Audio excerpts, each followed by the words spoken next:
Okay, live is working now.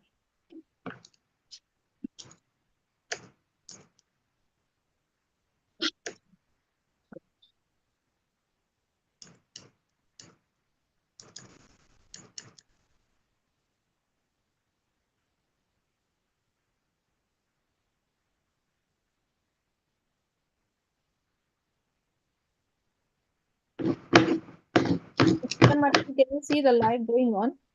Yes, Mataji. Okay, good.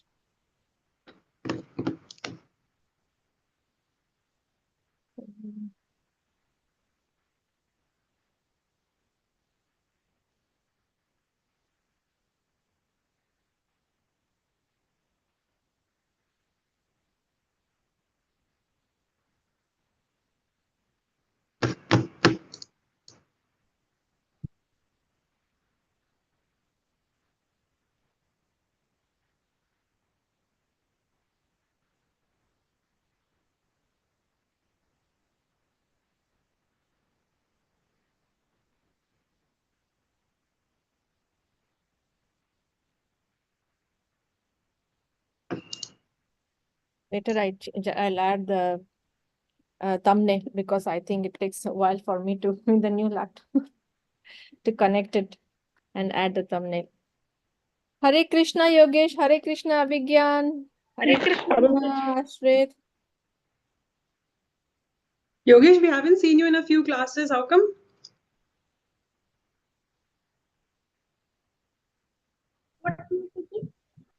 We haven't seen you for a few weeks.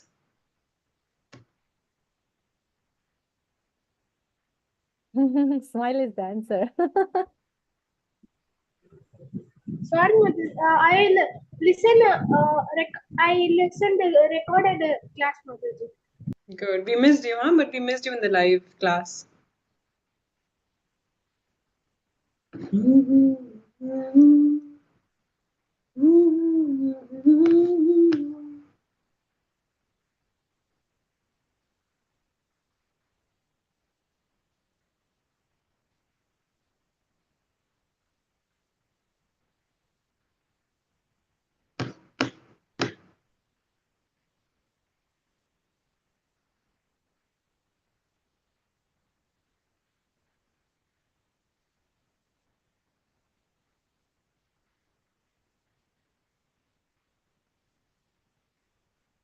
So another 2 minutes will start.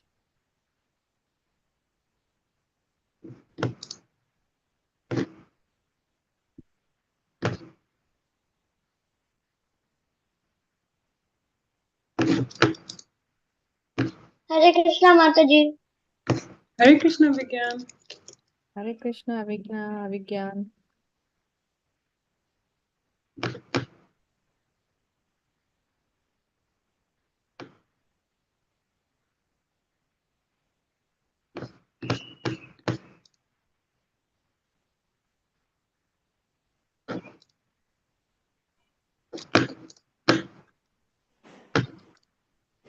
Hare Krishna, Mataji.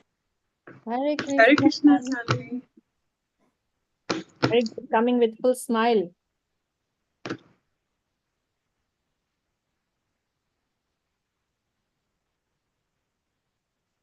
So Sanvi, can you do the Pranamantra prayers today? Yes, Mataji. I don't have my laptop. Sure. You remember? Yes. Yes. Okay. Because I don't have a file to share now.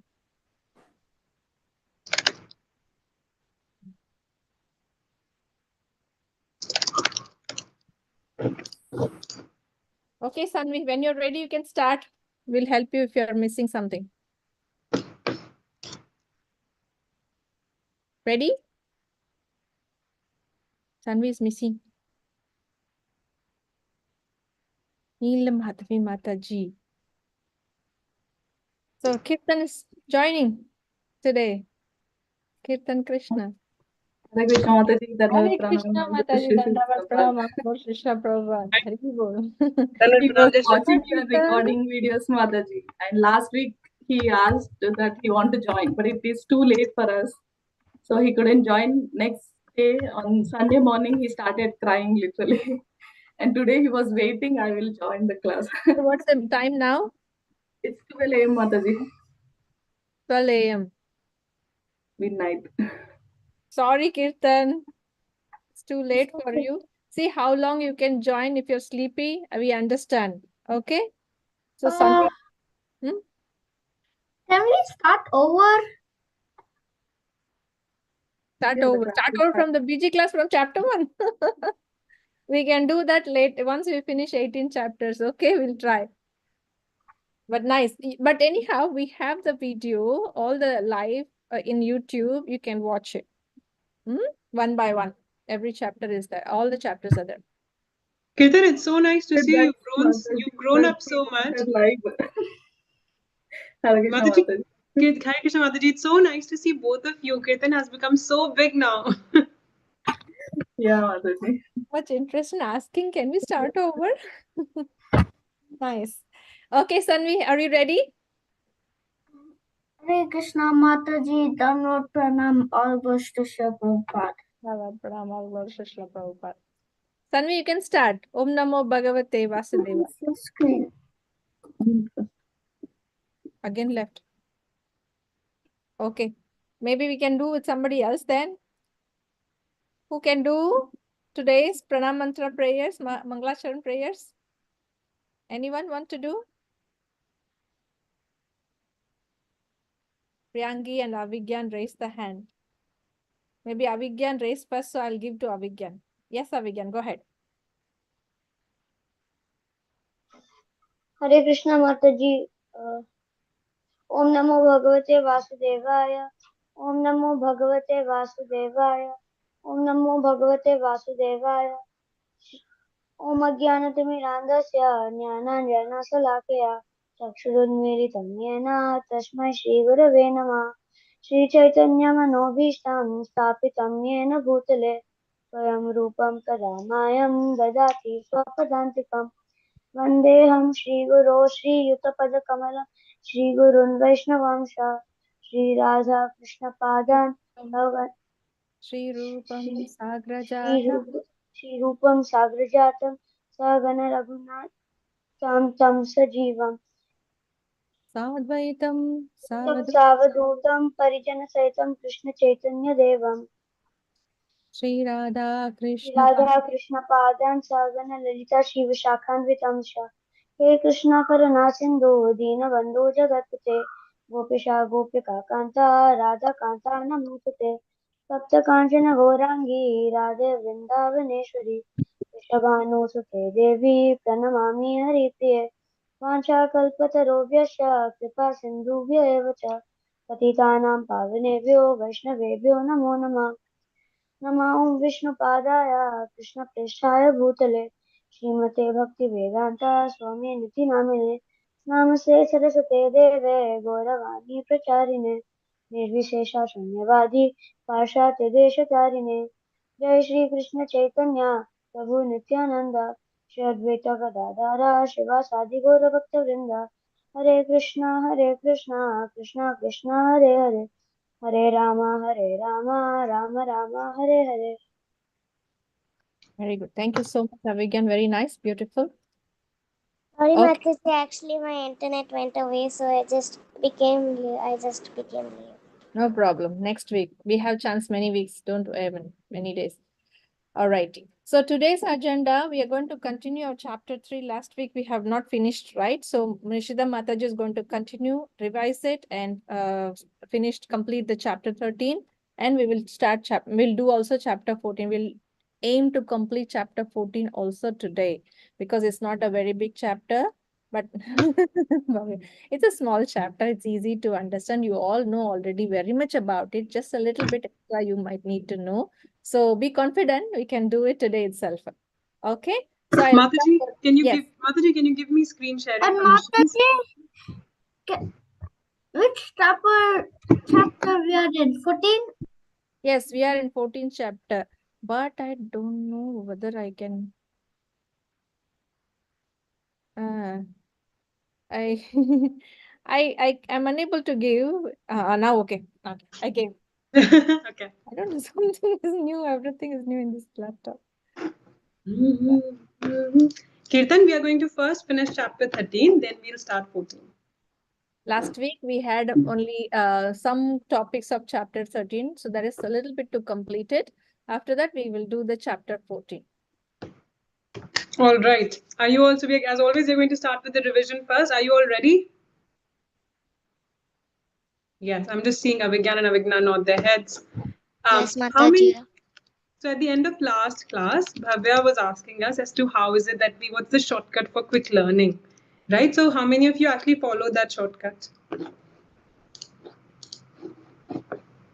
How many of you followed the shortcut? Does anyone remember what that shortcut was? What was that shortcut? Mataji, Hare Krishna Mataji, I know. Mahamantra. Hare Krishna Mom is shortcut for everything. Yes, I agree. So that is an answer that always works, Anvi. But there was something that Vishnupriya Mataji and I answered as what is it that you can do for quick assimilation and understanding and remembrance of the stuff we are covering in the class.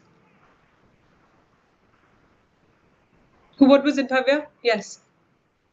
Mataji, I remember you shared that we should just after the class we should, I mean, the next day in 24 hours, within 24 hours we should go through the slides so that we can put that into our brain and the middle memory section, and then if Yes. you do it and if you do it revision like in a week, and then that it can go to your, you can Long-term remember memory. it long term. Very good, Bhavya. How many of you did it? How many of you revised within the 24 hours?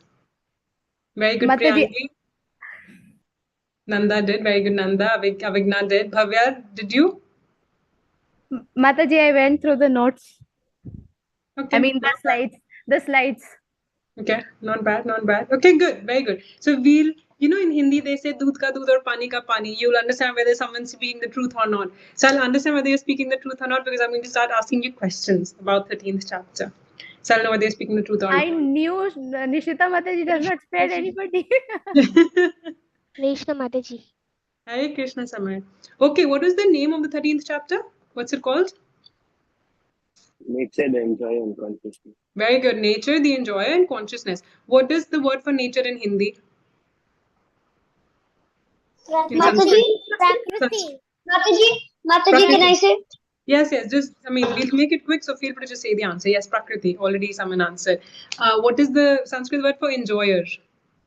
Mataji, Purusha. Very good. What is the Sanskrit word for consciousness? The trick question. This is a trick question.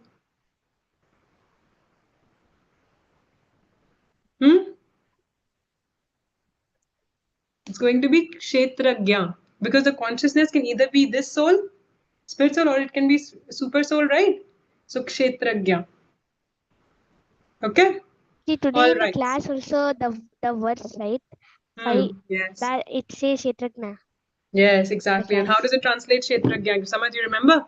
Yes, Mataji, the living entity. Yes, and the kshetragya can also be who?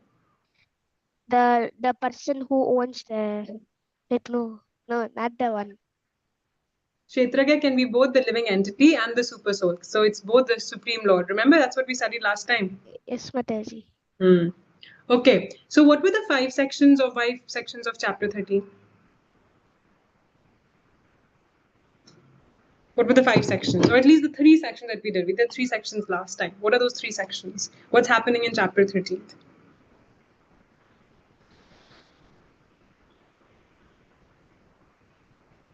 Yes, Abhigna.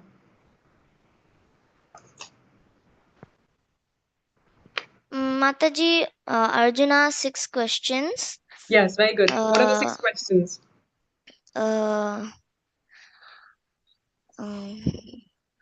The Prakriti, Prakriti, very good. Purusha, What is the Purusha? Yes. the field, The field of activity, Kshetra, yes. Kshetra, the knower of the field, Yes, Kshetragya.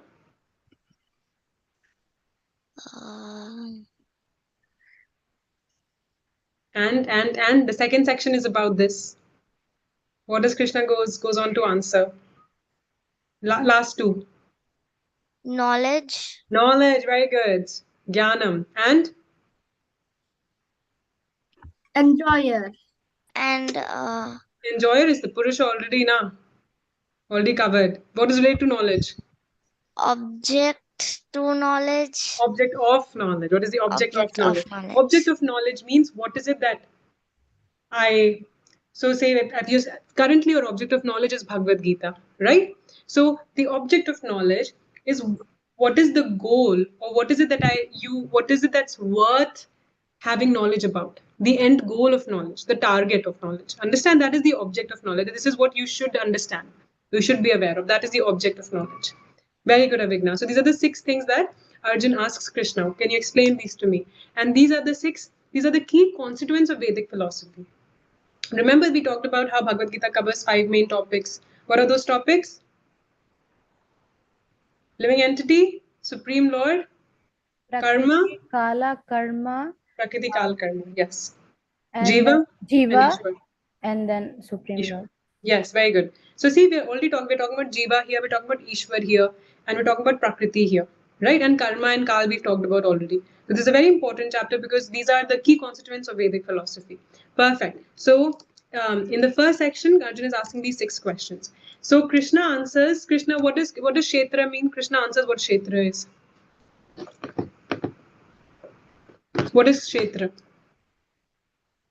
Kshetra. What is Kshetra? Kshetra is a field of activity. Yes, field of activity. Very good. And Kshetragya is? Which Kshetragya? The one who is. Can I say? Yes, go ahead. Yes, Priyangi. The owner. The owner or the knower of the field. So who is the Kshetragya? Krishna. Remember we talked about how there's 2 Kshetragyas. Both There the are 2 nodes. Jivatma and the Paramatma. Yes, both the Jivatma and the Paramatma, right? Because the Jivatma is the knower of this Kshetra, of this body, which is the field of its activities. And the Paramatma, who's present in every single living entity's heart, is the knower of all the fields. So there's 2 Kshetragyas. Right? We just talked about how consciousness can be 2 different things. Remember, it can be the limited consciousness, which is within this material body, or it can be the extended consciousness, which is the Brahman realization also of the Supreme Lord, right? So there's 2 Kshetragyas, this living entity, the Jivatma, and the Paramatma, the Supreme Soul. All right. Remember we talked about an analogy. What's a good analogy to understand these 2 Kshetragyas and this body? Does anyone remember what that analogy was? See, anyone who's revised the slides would remember the analogy. So this is our moment of truth. Who remembers? I have. Bhavya. Okay, Sanvi. Mataji. Yes. Oh, Sanvi's connection is not good, I think.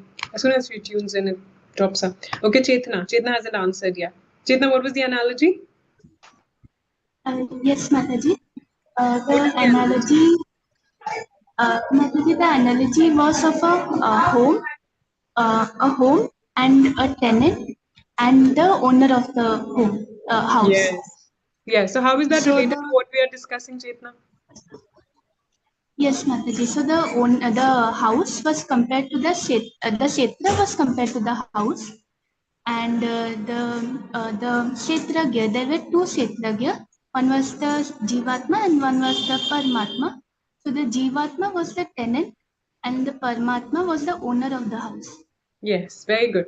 So just like a tenant is a temporary resident in the home, this Jivatma is a temporary resident in this Kshetra, right? We are a temporary resident in a material body. And who is this that this home actually belongs to? The actual owner. So who is it that this body and this living entity actually belongs to? The Supreme Lord. Remember? So our field of activity, Sanvi, I think your connection dropped again. So sorry.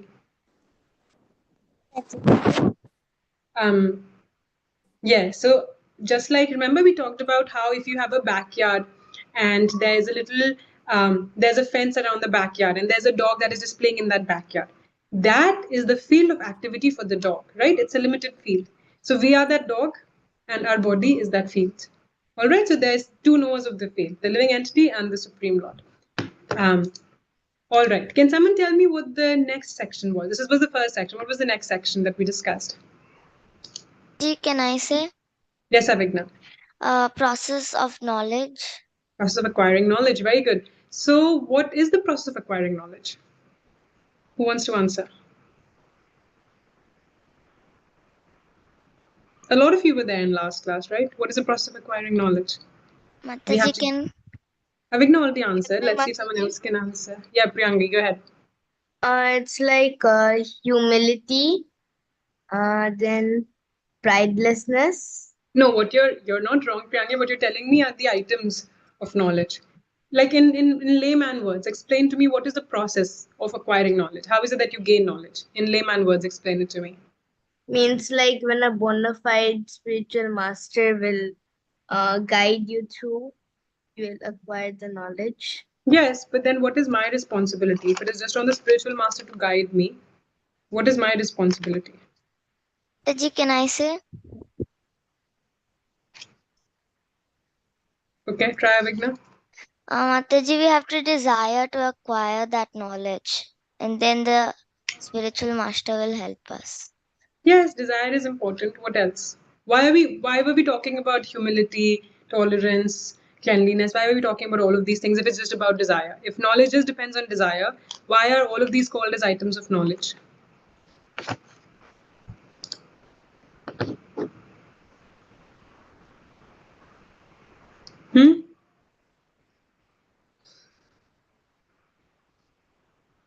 Come on, we spent so much time on this section last week.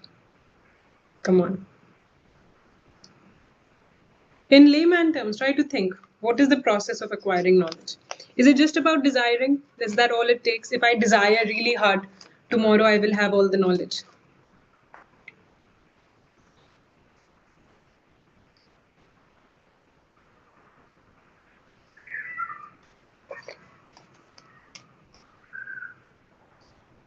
Okay, no one wants. Okay, so we talked about how, remember we talked about how spiritual knowledge is not just a function of like our hard work. Like if I work really hard, if I cram really hard, if I memorize really hard Bhagavad Gita, I'll have all the spiritual knowledge. That is not how it works. Yes, Bhavya. Is it the mercy of devotees and their association? It is definitely the mercy of devotees, yes. And how is it that we get that mercy? Or how, I mean, even when Priyangi was saying, and even when Avigna was saying that it's about just desiring and the bona fide spiritual master and the devotees giving us that knowledge, all of that is true. But how is it that we get that mercy? We get that mercy by building an exemplary character and a saintly disposition. And that's why all of these qualities are called the items of knowledge, because it starts with humility. So, which is really to say, if I'm not humble, then I can completely forget about seeking mercy of any devotee or my spiritual master. Right? That's why we talked about these qualities, how the process of knowledge completely relies on building building a saintly character, cultivating these qualities, building a very strong personal character, showing with our practical behavior. And then that's why, we talk about how the sum and substance of our movement is pleasing Srila Prabhupada.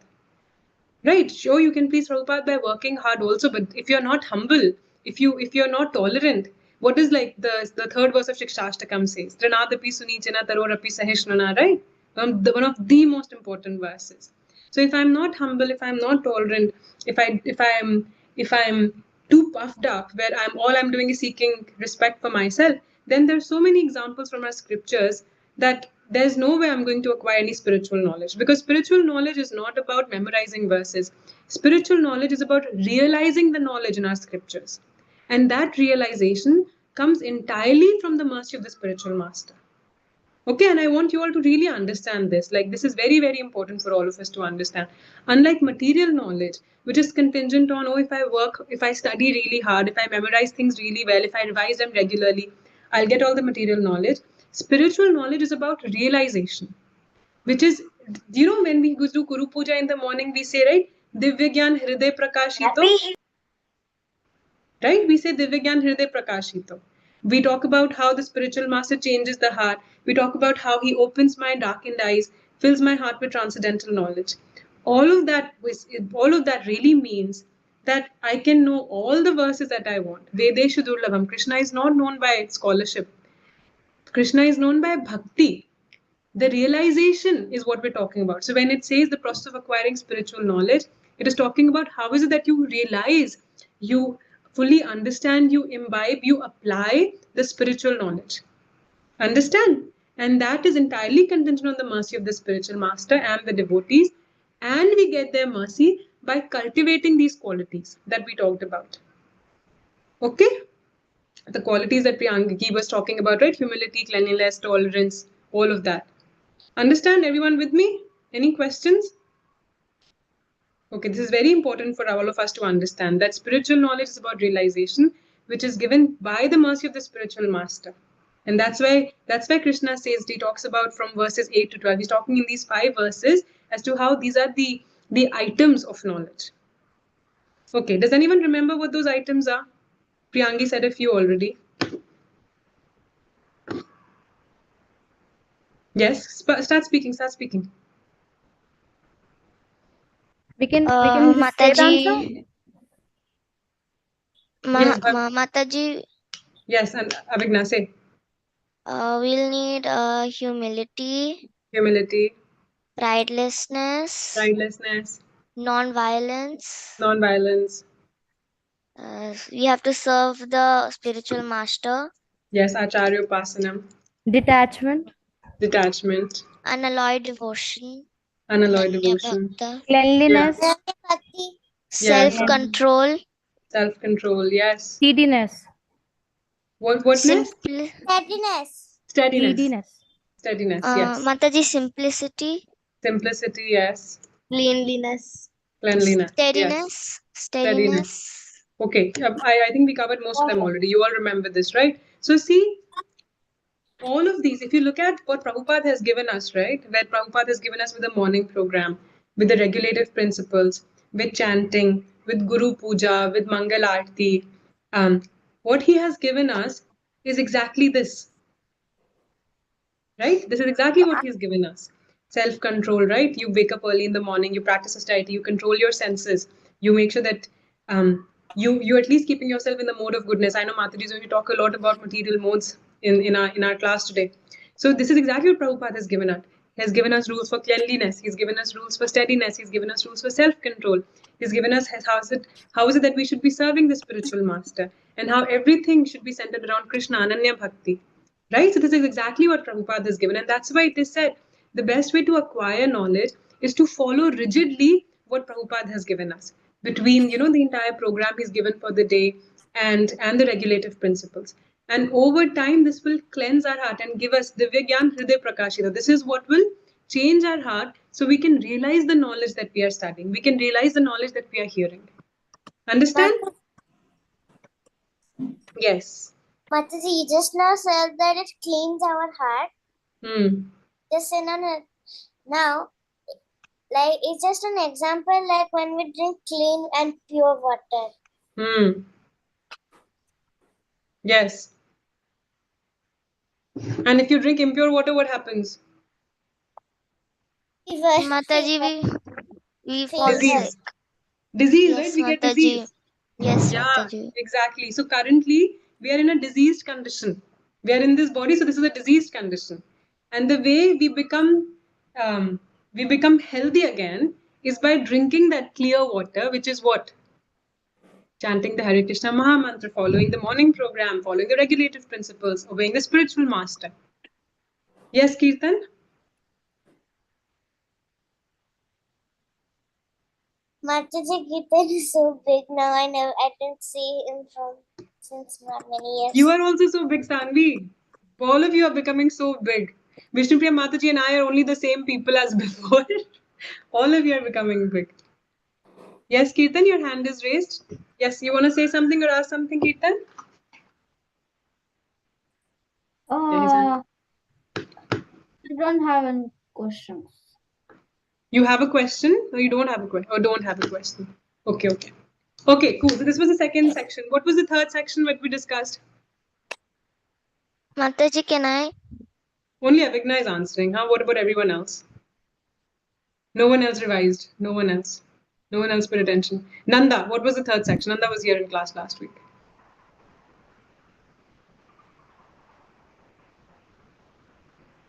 Now Nanda is on mute.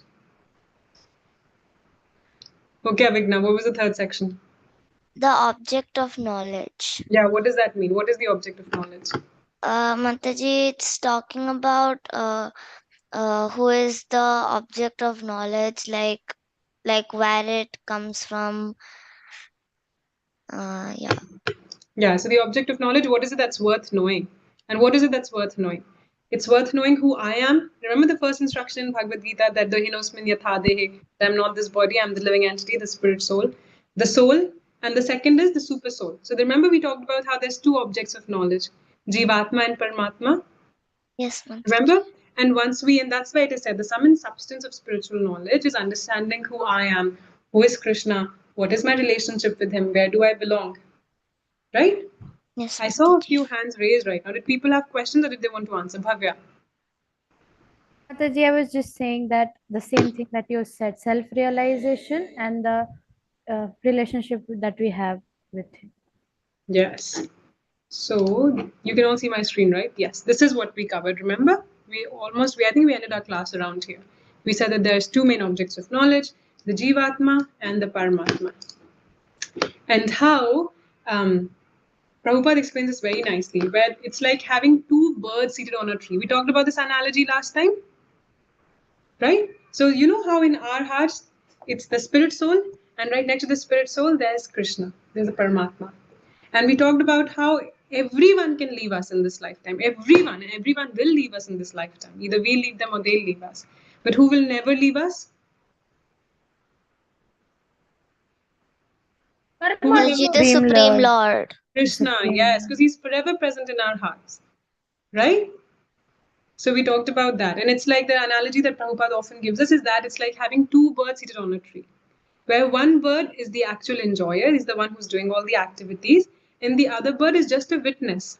But it's just observing whatever this bird is deciding, whatever this bird wants to do, whatever it is acting on. All right, so it's like having these two birds seated on the tree of your heart. All right, what else did we cover in this section? I think this is all we covered, right? That this science of understanding the knower, the knowable, and the knowledge, all of this is called jnana. All right. All right. So now we'll move on to the. Oh yes, we did one more thing. We talked about how this field of activities, the kshetra, the knowledge, and the super soul, they can only be understood by Krishna's devotees. Remember, we talked about how the word Madhbhakta, we talked about how only Krishna's devotees can perfectly understand this knowledge and differentiate amongst who the living entity is, who is the super soul, and what the body is. Right? If you think about without Krishna consciousness, a lot of us used to think that we are this body. And only now do we realize actually the body is separate. I am separate. And the Supreme Lord is separate. Okay? And this it can be perfectly understood only by Krishna's bhaktas, only by his devotees. That's what we covered last time. So now we're going to move on to the last two sections. The next section is Prakriti, Purusha, and their union. Kirtan, do you have a question? Or do you want to say something?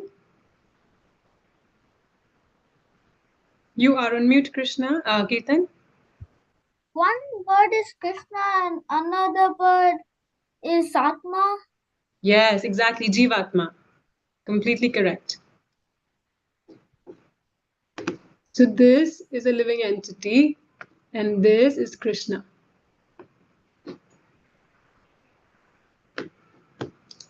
Completely correct. So Jivatma and Paramatma, forever together. All right. So we will start with reading a verse. Who wants to read this? Kirtan, do you want to read Mataji, this? can I? Okay, wait. I maybe want to allow Kirtan. It's super late his time. So Kirtan, do you want to read this verse? Purusha Prakriti Staho Hi Bunkate Prakriti Jan Gunan Karanam Guna Sangosya sad, asad, yoni, janmasu. Very good. Translation?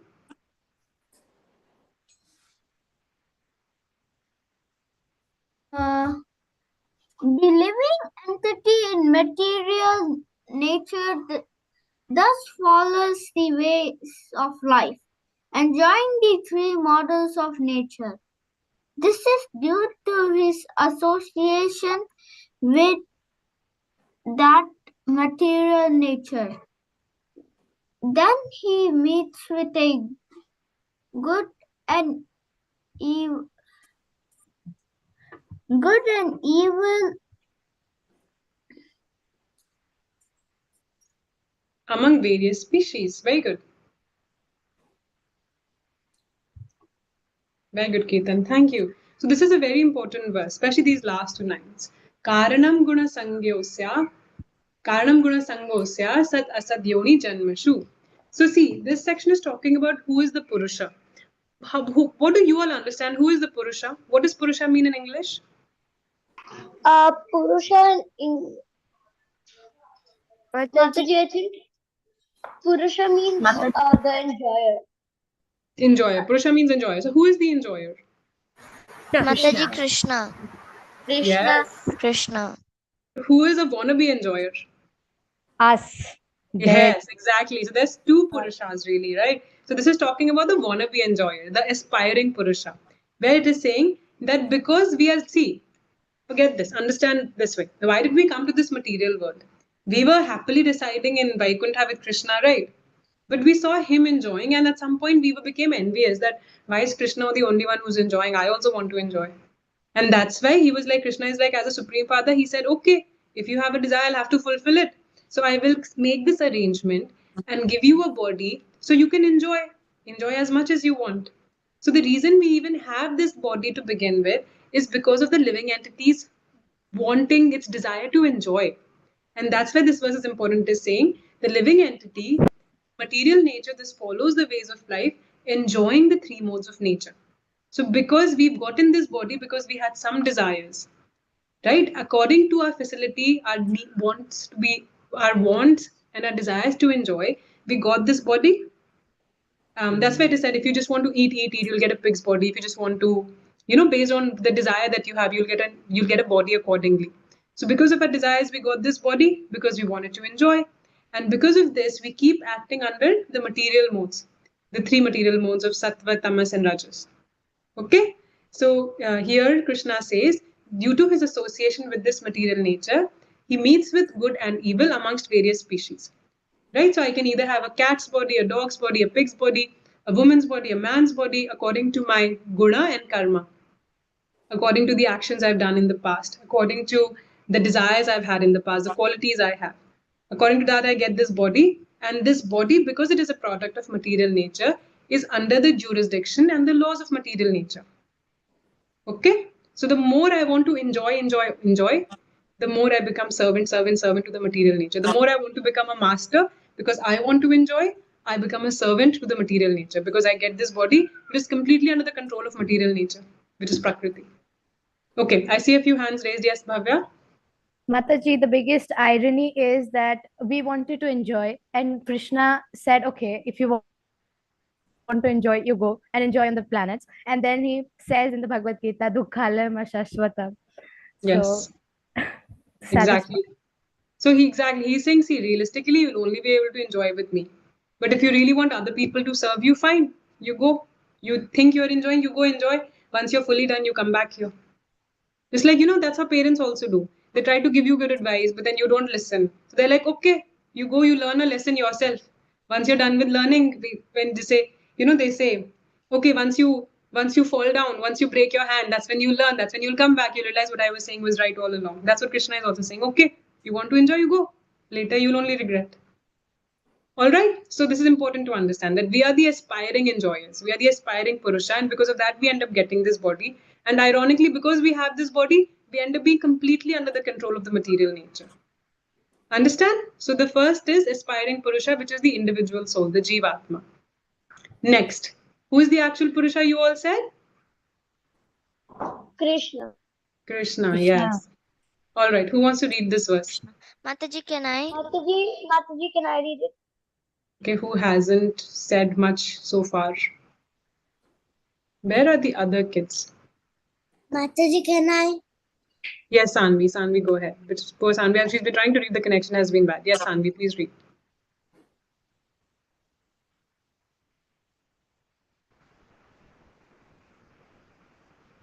Again, the connection dropped. Is it?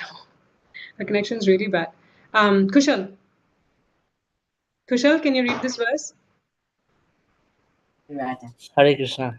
Hare Okay, I Krishna. can read. Kushal, can you read this? Thank you. उपद्रष्टनिमन्ता च भाता भोक्ता महेश्वर परमात्मेति चपि युक्तो देहेऽस्मिन् पुरुषः para. Translation. Yet in this body there is another, a transcendental enjoyer, who is the Lord, the supreme proprietor, who exists as the overseer and permitter, and who is known as the super soul. Yes, very good. Nanda and Samar, stop giggling and stop playing. Okay, focus. Who can tell me what this verse means? What does it mean for you? Can someone explain this? Samar, explain what this means.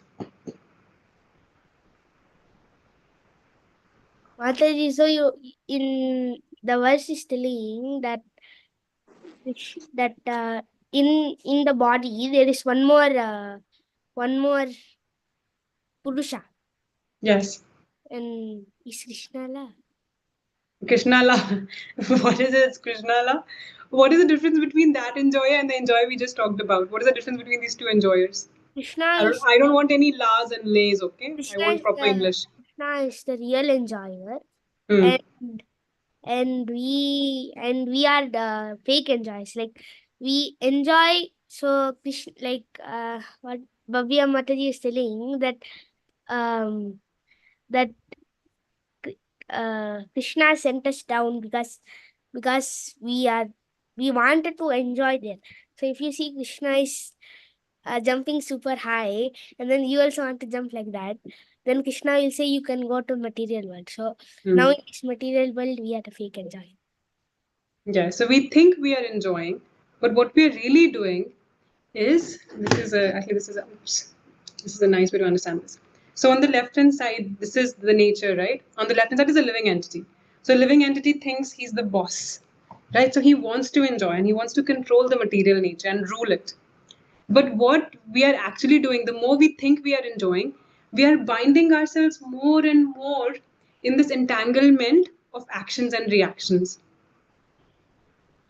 Remember, we talked about how every time you do an action, you have to take another body to suffer the reactions of those karmas, right? So, the more the living entity is trying to enjoy, it's binding itself into this material ocean of birth and death, birth and death, birth and death. So, that's why it's a fake enjoyer and it's a limited enjoyer because the enjoyment is very limited based on the body you have, right? A pig can only enjoy certain types of things. I can only enjoy certain types of things. None of us can enjoy the amount and the extent and the variety that Krishna enjoys. So we are limited and fake enjoyers, whereas Krishna is a true enjoyer, where everything is meant for his enjoyment. And the beauty is, as soon as we start doing our actions for Krishna's enjoyment, that's when these shackles start loosening. That's when we actually start enjoying and we actually start becoming free. Understand? So the true only real way for us to enjoy is to actually make Krishna enjoy, is to serve Krishna, is to please him, is to make him happy. Look at the irony, just the beauty of how things work. The more you want to become a master, the more you'll end up becoming a servant. The more you want to become a servant, the more you'll end up becoming the master, actually. That's why there's so many beautiful verses, so many beautiful prayers, be it Chaitanya Mahaprabhu's prayers, be it King Kula Shekhar's prayers, where they all talk about how all they want to do is be a servant to the Lord's devotees. In fact, just like in the material world, there's a competition to become a master, right? That I am better than you, I get more money, I'm higher than you, I'm more superior, this, that, this, that. There's also competition in the spiritual world. See, everything we have here is a perverted reflection of the spiritual world. So if there's competition here, there's also competition there. So just like there's a competition here to become the master, what is the competition in the spiritual world? To become the servant. Yes, the competition in the spiritual world is who's a bigger servant. So Krishna, all the devotees are serving Krishna. Krishna is saying, no, no, no, I want to serve you. I'm going to be the charioteer for Arjuna instead. Right? The gopis are always like pushing Radharani, no, you serve Krishna, you serve Krishna. Right? So there's a competition in the spiritual world, and how is it who can be a better servant? That is our actual condition. That is our actual position. All right. So next verse. Can someone read this? I don't want to take up all the times because we also have chapter Mataji, can 14 to I? cover. Yes, Avigna. Go ahead. अन्ये त्वे अन्ये त्वेवम् अजानन्थ श्रुत्वान्येभ्य उपासते तेऽपि चाति तरन्त्येव मृत्युं श्रुतिपरायणा. Very good. Translation. Again, there are those who, although not conversant in spiritual knowledge, begin to worship the Supreme Person upon hearing about Him from others. Because of their tendency to hear from authorities, they also transcend the path of birth and death. Very good. And this thing is very important. The tendency to hear from authorities. This does not say the tendency to speculate. This does not say tendency to hear from every Tom, Dick, and Harry. No. Tendency to hear from authorities. Very, very important.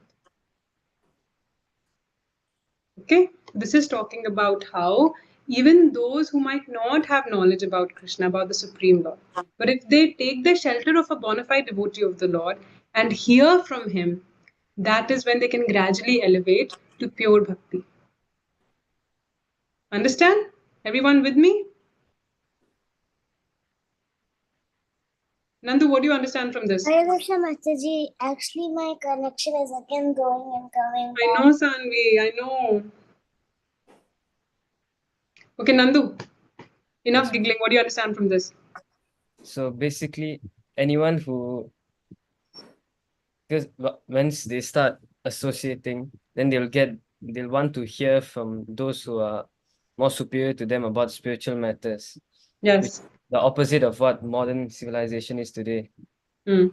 You won't be learning any spiritual matter at all. Actually, atheistic matter in education. Yeah. And what happens when you have this tendency to hear? Then you can transcend the path of birth and death. Eventually, yes. If you hear from bona fide authority, you follow in their footsteps, you follow their instructions, then yes, you can eventually transcend the material existence. Okay, so again, all of this comes back to how important hearing is. Okay, very, very important. Hearing from a bona fide devotee of the Lord, hearing from spiritual masters. So, which is why we are very, very lucky that, people can spend their entire lives following someone who's not even a bona fide representative of the Supreme Lord. So, we are so lucky that we've got Srila Prabhupada and we've got all the knowledge he's given in the form of his books. And all we have to do is follow his instructions, is to serve him and try to please him. So, we are so lucky. People end up spending their entire life just finding a spiritual master. And we are so lucky that at a young age, we already have that bona fide person. So half the job is done already. The authority has already been found. Now we just have to hear, which is the easier part. Okay? So now we'll move on to the last section, which is called Jnana Chakshu. What does Gyan mean? Knowledge. And what does Chakshu mean? Vision. Vision. Yeah, Chakshu means eyes. Actually, Chakshu means eyes. I saw what you guys did because I have vision of knowledge here, right? Sorry. Chakshu means eyes. So Gyan Chakshu is the way the way we understand all this knowledge is through Gyan Chakshu, right? So we talk about how by using our senses, using our limbs in Krishna's service, we purify them, we spiritualize them. So our eyes become Jnana Chakshu, right? So it is the eyes of knowledge, the vision of knowledge. So you're understanding things from the lens of Shastras. Right? So that's why people say even if there's a calamity that happens or you end up losing a loved one, people say, oh, try to understand it try to see it from your Gyan Chakshu. Don't see it from, this is the material calamity that fell upon me. Try to understand what the spiritual significance of this is. Try to see this knowledge in the light of the knowledge of the scriptures. Yes, Nanda, Samad, I don't know which one of you this is. So Jnana Chakshu is the same as Shastra Chakshu, right? Yes, exactly, Shastra Chakshu. All right. Can someone read this? Mataji, can I? Yes, Sanvi. Yes, you can. Let's try Sanvi now. Oh, she's been trying so the connection hasn't been good. There's one more verse, Priyangi. You can read that one. Last verse you can read, huh? Yes, The Sanvi. vision of knowledge, one can distinguish between the spirit and matter in all circumstances. One sees incredible supersoul accompanying the indestructible. Connection gone. Okay. So basically, these are the statements which are telling you how is it you Mataji, I came back again. Okay, go on, carry on. Individual soul in all the bodies. One sees the super soul equally present everywhere. One sees that all activities are performed by the body and the self does nothing. One sees the living entity as distinct form of the field of activities. One sees that the soul never mixes with the body, but it is transcendental and internal. Very good. Thank you. Thank you so much, Sanvi. So this is very important in that one who is empowered with the vision of knowledge understands all of these things. Right? So the first two, three actually we've already covered in like how the spirit soul is independent of the body and the super soul is present everywhere. The last three are important because I think many sessions ago, Samarth asked a question which was, Mataji, if I am if I am affected by some of my senses, then how is it that the soul is not affected? The soul is also affected, right? These verses make it very, very clear that the soul is always independent of the material nature, is always independent of the material body. Right? So the body under the modes of material nature is the one doing these actions, but the soul is never contaminated. Yes. Samarth? Mataji, speaking of my previous question, right, Mataji? And now I'm having another question. So, Mataji, imagine we had no soul, Mataji. Then Imagine we had no soul. That's a hard thing to imagine, but carry on. Mataji, so yeah, like that. Imagine we had no soul. How will we? How? The soul is the one giving life, Mataji. But then they are these. They are the. We are covered after the soul. We are covered by mind, false ego, and intelligence. Then the four elements like earth, water, fire, air. Yeah. Five elements, but okay. Carry on. Yeah. So Mataji, imagine there was no soul. Would we be able to function like? No, I think what you're asking, one, I don't think we can imagine if we had no soul because we are a spirit soul. So your question is flawed. But I understand what you're saying. You're saying, Mataji, if it is just matter, We are the soul, right, Mataji? So the mind and the false ego is affecting us. So if we had no soul, then would the false ego still affect? No, so think of it this way, think of a dead body. There is no soul, and that's why there is no mind intelligence, the subtle body. So even in the spiritual world, we do have mind, ego, and intelligence. It's spiritual. So it's not a false ego, it's real ego. Right? And then it is covered, it becomes false ego when we're in this material existence. The question that you're asking, and this is what happens in a dead body's case, right? There is no soul, so there is no consciousness. The consciousness is the living spark. That's why there are no activities, right? There's no action, there's no activities for a dead body. There'll only be action, there'll only be activity when there's consciousness, when there's a living spark. Hari Mataji. Sanvi, one second, let Samarth finish the question and then we move on. Samarth, does that answer your question? Yes, Mataji. Okay. Also, this next time, please don't ask a question to be like, Mataji, imagine we didn't have a soul. We don't know where to begin with that. Yes, Sanvi. Mataji, you just said that the soul is never contaminated. It's just like a pure gold. It's not contaminated with any stuff. Exactly, yes. But it's possible that the gold is now sitting inside a box that is very dirty. Right? So when you take out this gold, right? So, and that's when you open the box, you'll be like, ah, this box is so smelly. The gold is not dirty, the box is smelly. And that's why we say that the living entity is conditioned because it is in a state, it is surrounded by something that is conditioning it. But it is still like it in itself, as you rightly said, it is still completely pure. And that's why Prabhupada is very clearly explaining it in these verses as well. That the living entity is very distinct from the field of activities. It never mixes with the body. It is always transcendental and eternal. And one sees that all of these activities are performed by the body and the self does nothing. So the soul is never contaminated. The soul is conditioned, yes, because it is covered by a material body. But in itself, it is never contaminated. And it is that mind which is affected by the material modes that does all of these actions, that propels the body to do one action or the other. Mataji, Yes.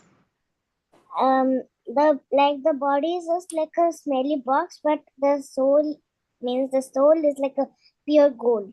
Yes. Okay. Last slide before I hand it over to Mataji. Priyanki, can you read this?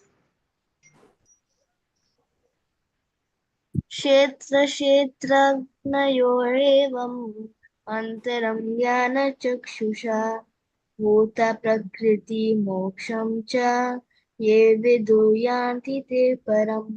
Seeing with jnana chakshu, one attains the supreme. Translation: those who see with eyes of knowledge the difference between the body and the knower of the body, and can also understand the process of liberation from bondage in material nature, attain to the supreme goal. Yes. This is a one verse summary of the entire chapter. Okay. Mama. This verse, 35th verse, is the one verse summary of the entire 13th chapter. So it's very important.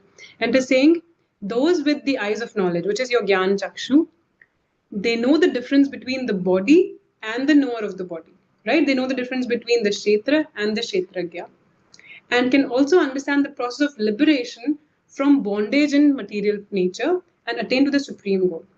So anyone who can empower themselves with the knowledge we've just discussed in this chapter, which is understanding what is the body, what is the Jivatma, the spirit soul, what is Paramatma, the supreme soul, how is it one acquires knowledge, how is it that one should take shelter of a bona fide spiritual master, acquire knowledge through hearing, acquire knowledge through unalloyed devotion to the Supreme Lord.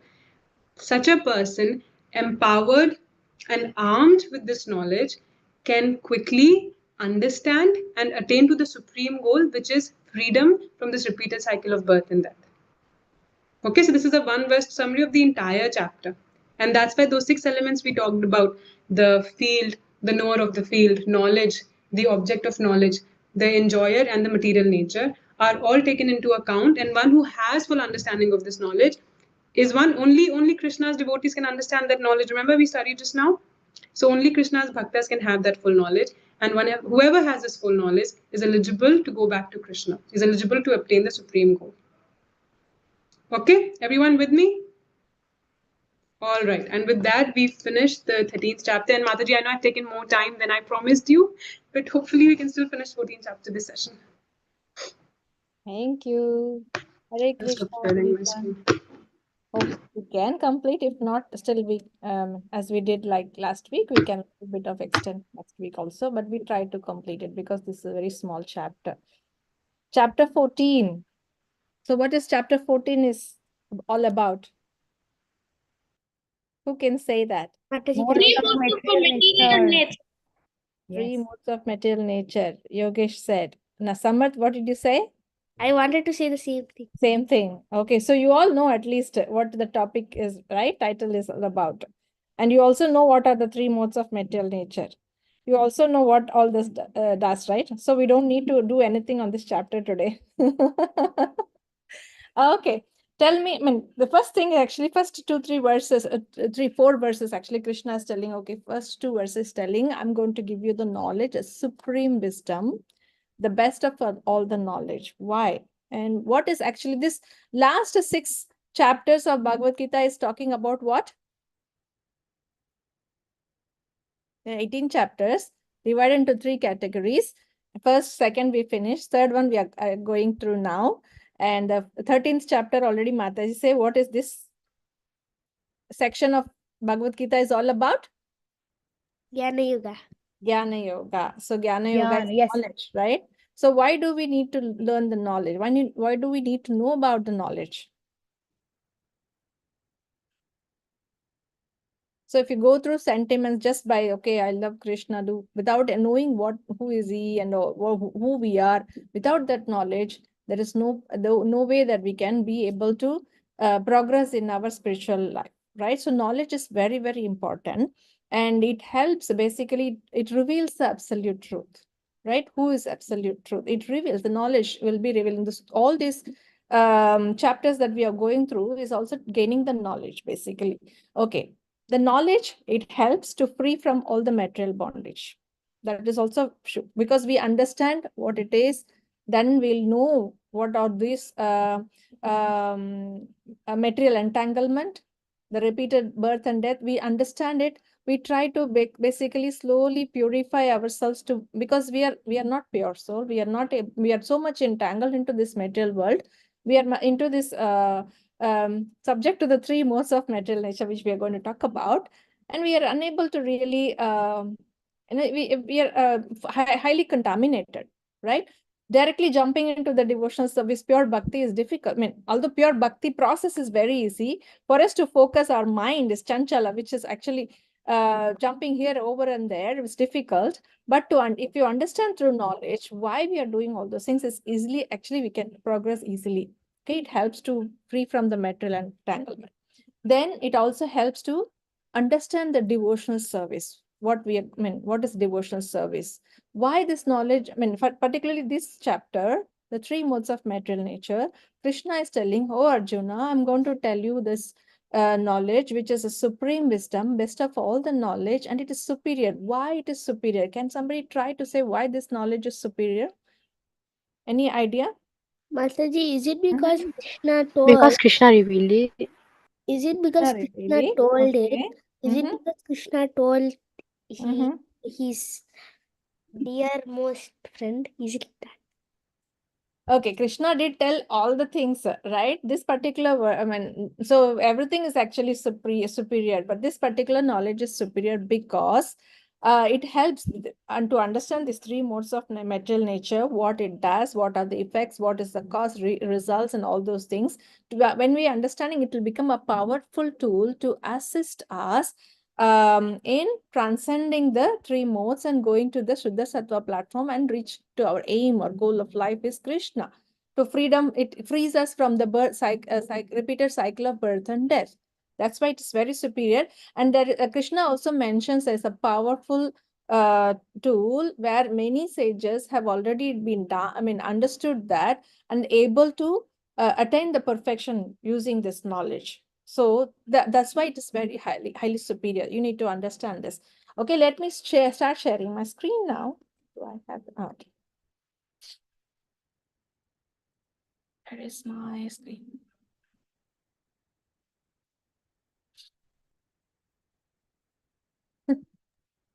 I have to have a settings. Mataji. We've got one more kid in our class today. Hi. Say hi. No, say Hare Krishna. Don't teach him hi. Teach him Hare Krishna. Hare Krishna. Hare Krishna. What's happening? Why I'm seeing so many faces? Why they are all like this? Oh, now she likes it. She want to talk also. She asked question to ask. Wait, let me finish, then you can ask question. Question answer session later. Okay, now I can share because I have a problem earlier to share. So hopefully you can see my screen. Chapter 14, the three modes of material nature. Who want to read the first slide? Can I read, Mataji? Mataji, Mataji. Can I read, Mataji? Please. Can I read? So many. Mataji. I only heard Samat first voice, so let me give chance to Samat first. Okay, what? Conditioned soul in material nature. Bhagavad Gita 14.1-4. Shri Bhagavan Uvacha Param Bhuya Pravakshami Jananam Jnanam Jnanamuttamam Yajnatva munaya sarve Mm. param siddham ito gata. Siddhim. Translation.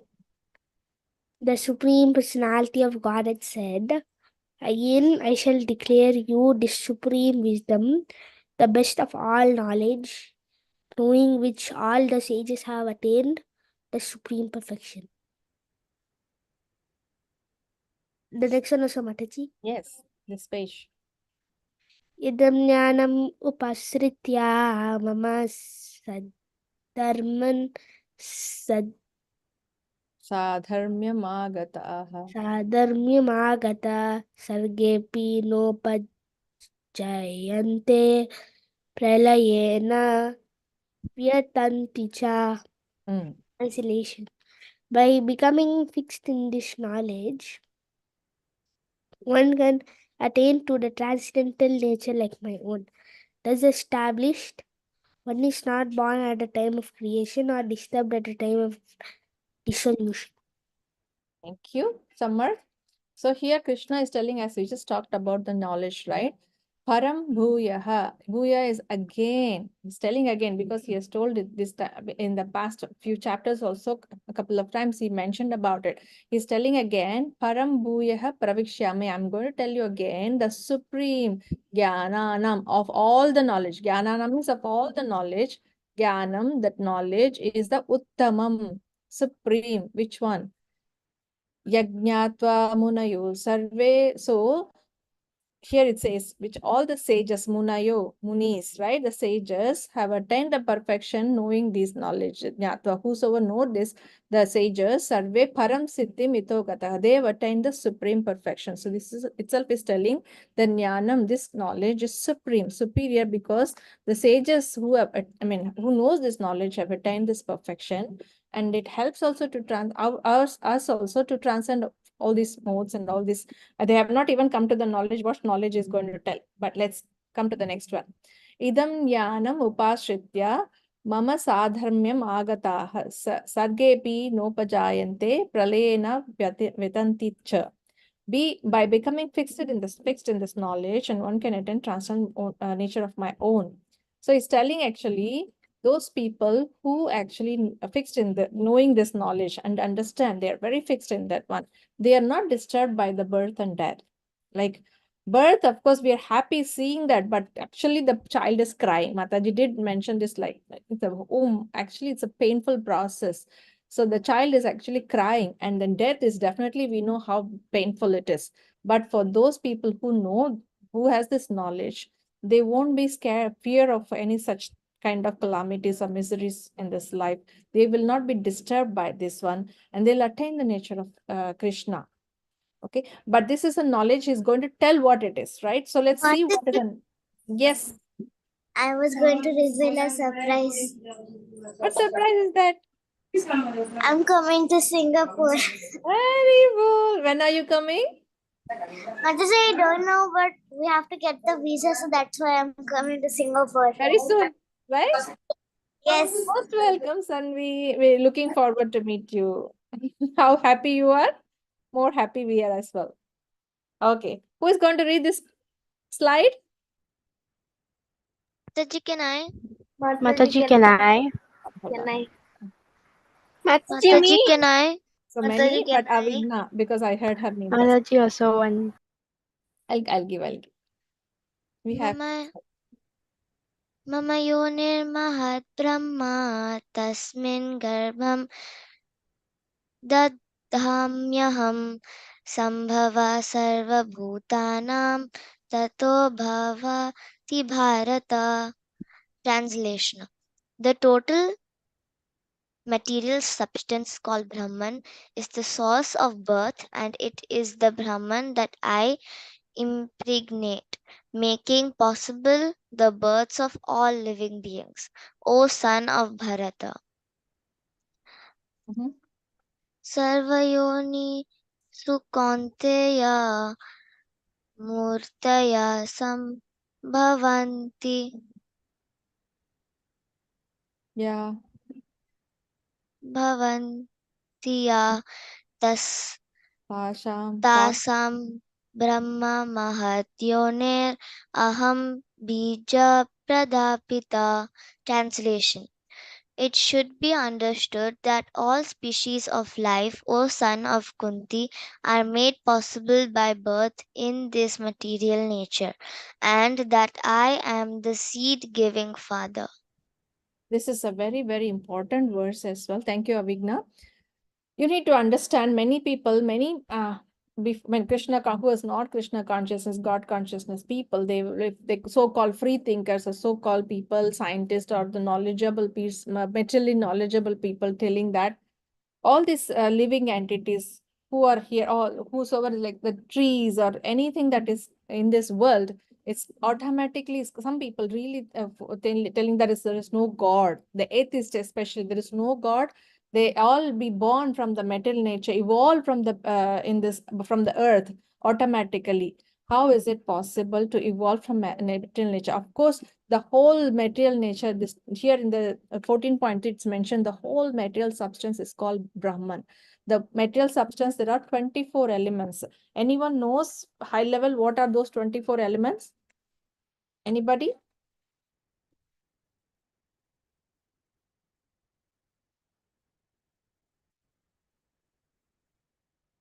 We'll see that in the next slide.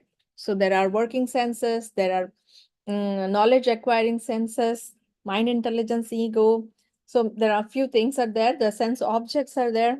Then Krishna 4.8, I think, right, Mataji? There was Bhagavad Gita 4.8.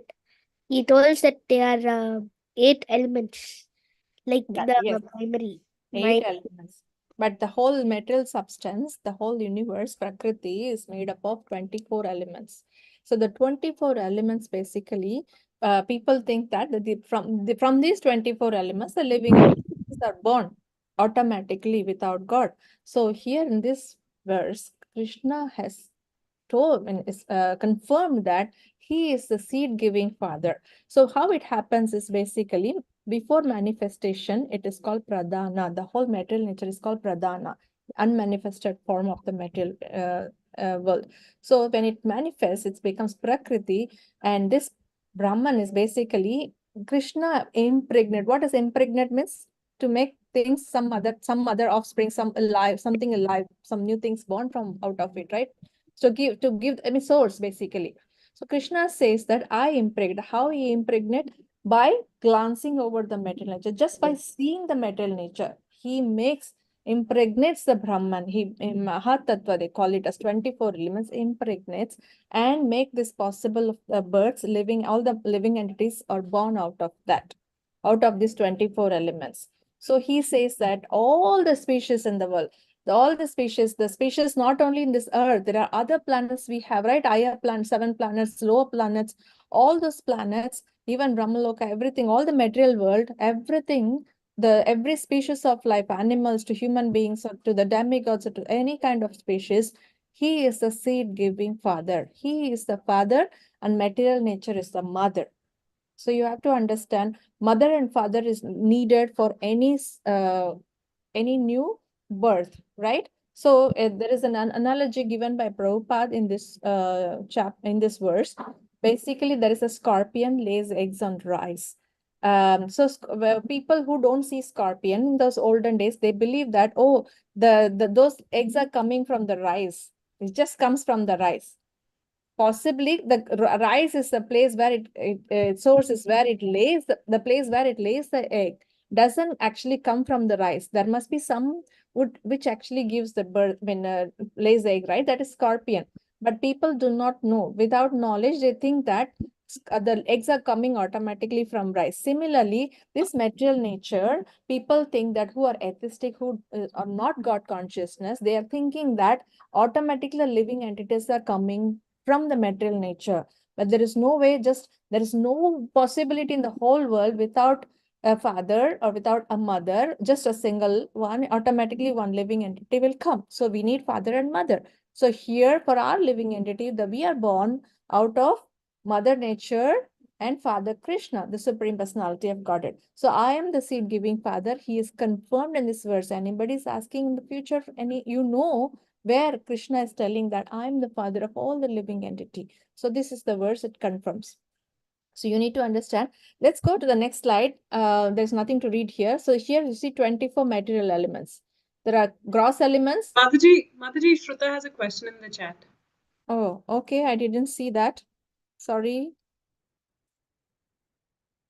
I have question. The impersonalists worship Brahman also, right? And that is manifest form of Krishna, or like impersonal form, right? Is this the same as the Brahman mentioned here? Okay, Mahat Tattva, Mahat Brahman. Actually, the end of this knowledge, end of this everything, finally we end up showing that we understand that the whole thing we transcend to this mode of material nature. Basically, kind of yes, but no.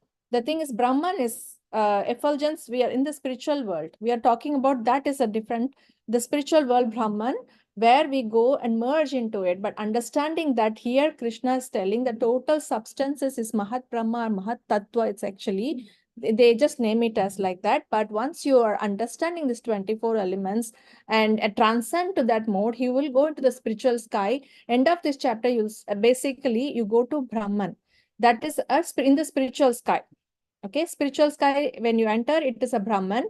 And then if you're really going further, understanding more, or you're meditating upon your doing the devotional service, depending upon different types of, I mean, your different forms of the Lord, Rama or Vishnu, according to that Vaikuntha, different Vaikuntha planets you will go. But if you're more, I mean, directly doing the devotional service to Lord Krishna, you will be going into the Goloka Vrindavan. Here, this is a material world. So this Mahat Brahman and Mahat Tattva is a 24 elements within the material world, but you have to transcend to go to the impersonal form of the Brahman that we are talking about. Okay. So what are the 24 elements here? Gross elements. There are 5 gross elements: earth, water, fire, air, and ether. You all know about it, right? There are 5 gross elements. Knowledge acquiring senses: eyes, ears, nose, tongue, and touch. So these are the knowledge acquiring, where you acquire the knowledge through this. And working senses by voice, by legs, hands, by evacuating organs and reproductive organs. These are the place where you will be doing some work and do something about it. And finally, we have mind intelligence, mind intelligence and false ego, and pradhana. Just now I said, right? Pradhana is the unmanifested form of the material nature. Before it really comes, this kind of earth is formed.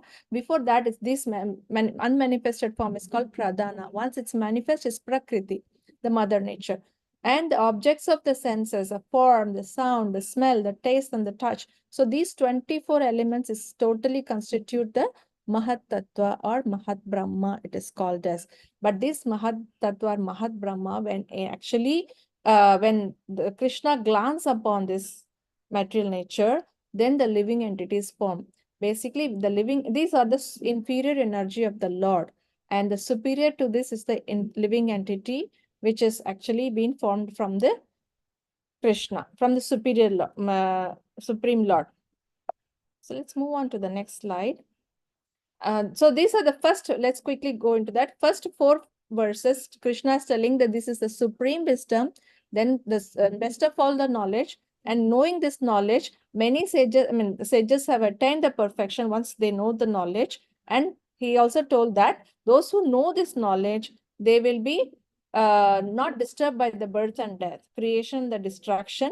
And this knowledge, basically, it's basically what he's telling is, the total material substance, all the living being is formed, and then I am the seed giving father. This is all the main thing. The conditioned soul started in the material nature.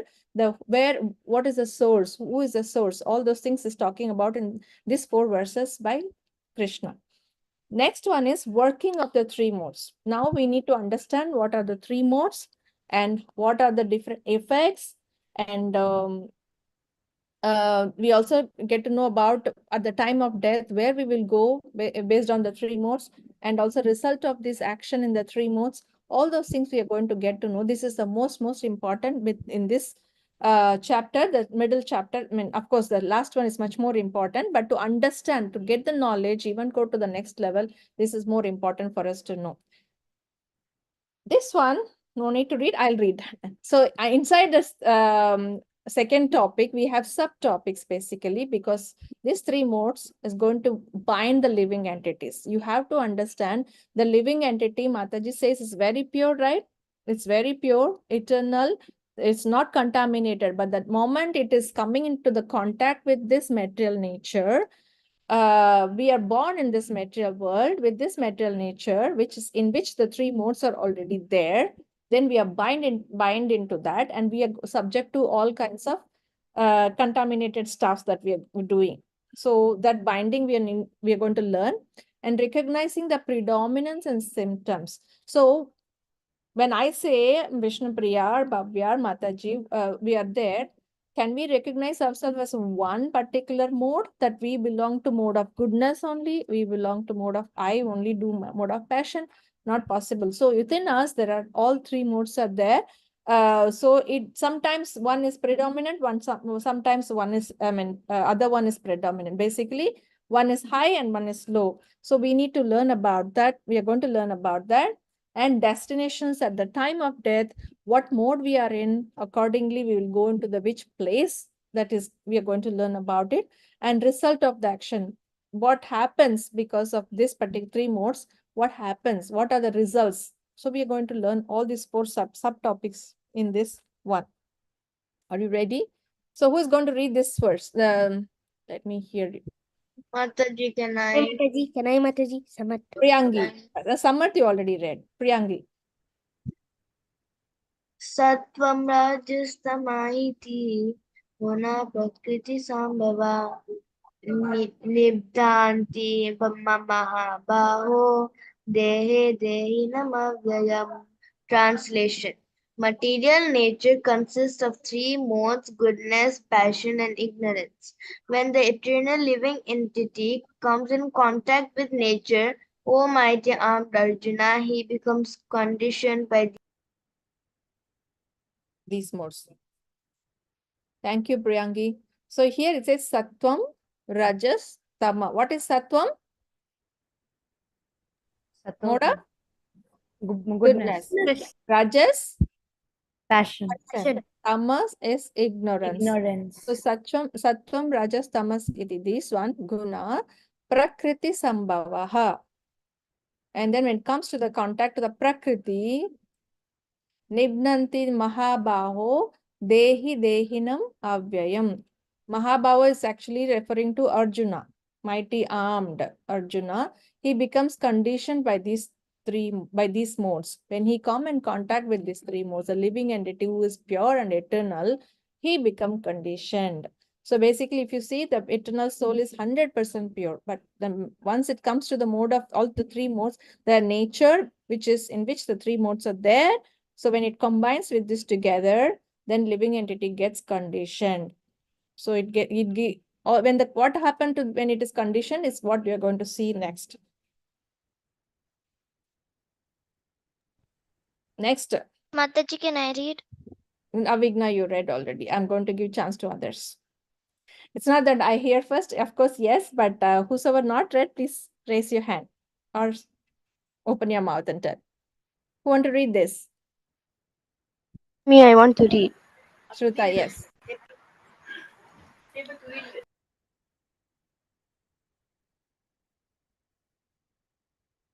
Sorry, Mataji. Bhagavad Gita 14.6.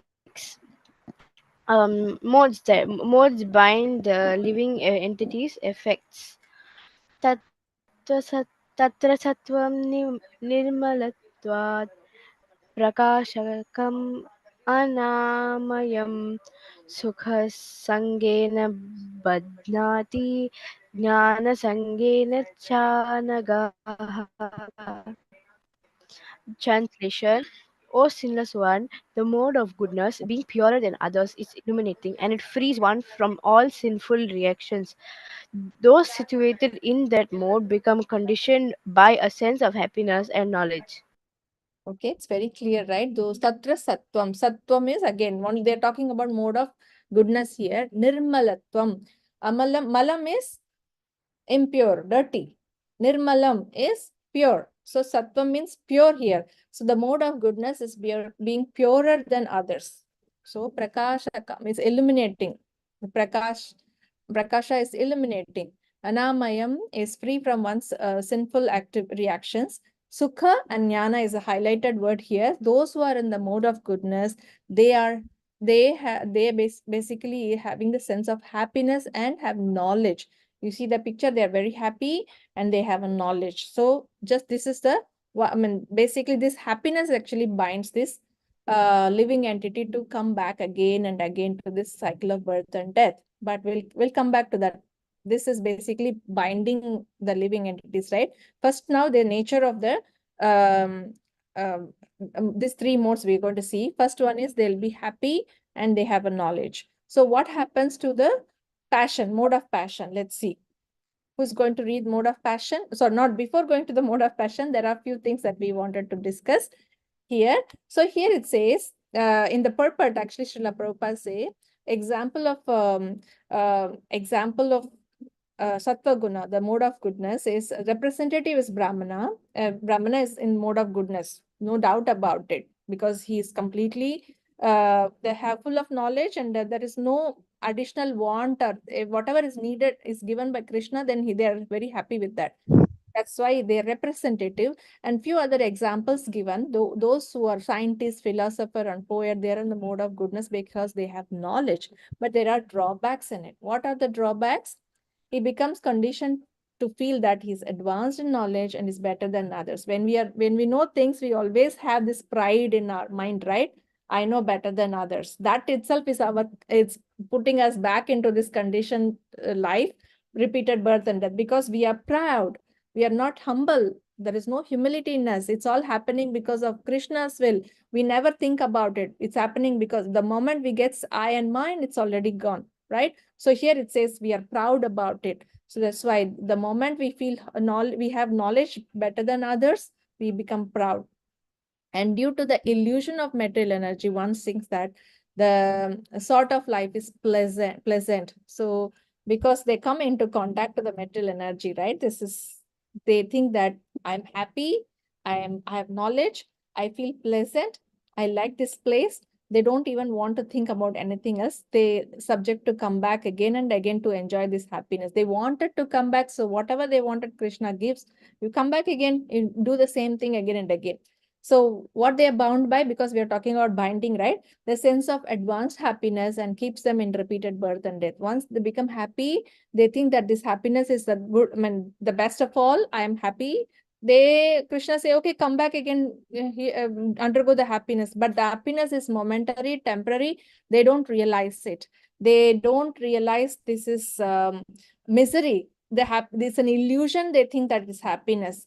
But it's happiness and distress comes like a summer and winter, right? Sitoshna Sukha Dukkada. They don't realize at that point. So there is a chance, even in the mode of goodness, there is high chance, although it's pure, high chance that you may get into, I mean, you will be always into repeated birth and death until you have this understanding that it's not our, it's a temporary happiness, right? So destiny, no likelihood of liberation. They say likelihood. There is a high chance that they go, they go into the elevated next level because they have knowledge, but there is a likelihood that they don't get liberation or being transferred to the spiritual world. There is less likely, there is a little less chance for them as well. Okay. So this mode of goodness is still not our ideal mode. Although these three modes only is there in the material one, the topmost, the purest one still have all these defects, all these issues that we have to face and we have to transcend this. Okay, let's go. Yes, Avigna. Oh, Sanvi. Sanvi, actually, I had a question on the previous one. I've written in the chat box. Can you please see? Chat box. Okay, there are few. Mahat Tattva is the total cost. This is Nanda, which there are three most measures. It's called Brahman. Yes. Okay.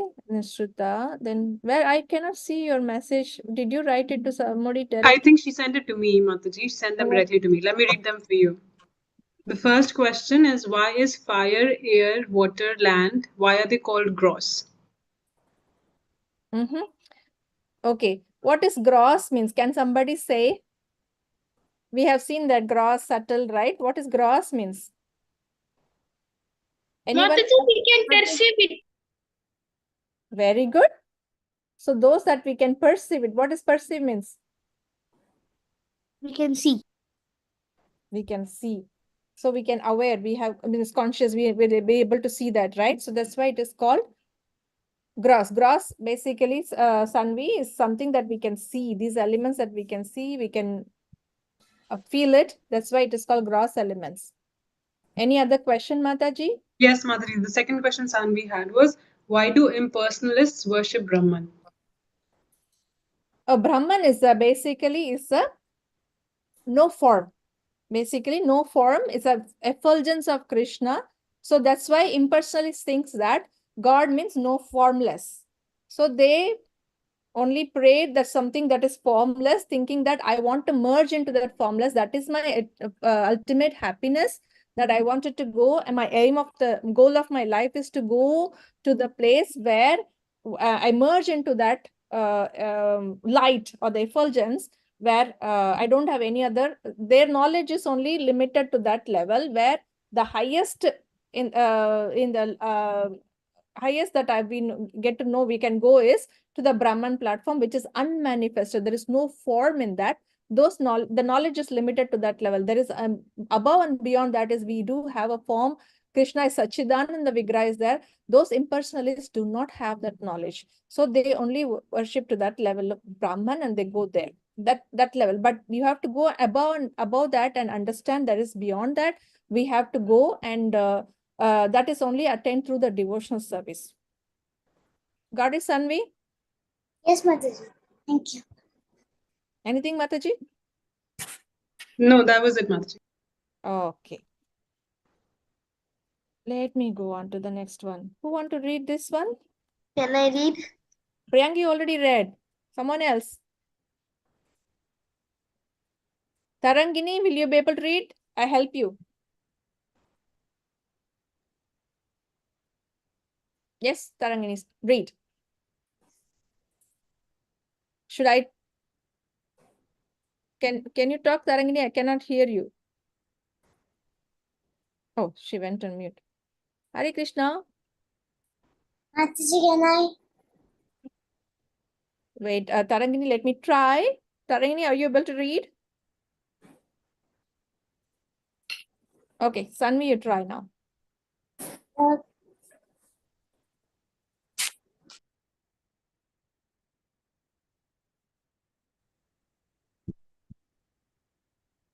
Sanvi? Sanvi also gone, lost. Mataji, can I read? Mataji, Hold on, Avigna. Can I read, Mataji? Hold on, no. Priyangi and Avigna, not now, later. Maybe I'll give Ashrit, you want to try? Hare Krishna Mataji, can you hear me? Yes, Tarangini. Now I can hear you. Read this. Rajo ragatmakam viddhi. Rajuramaanatam vitti Ragatmakam.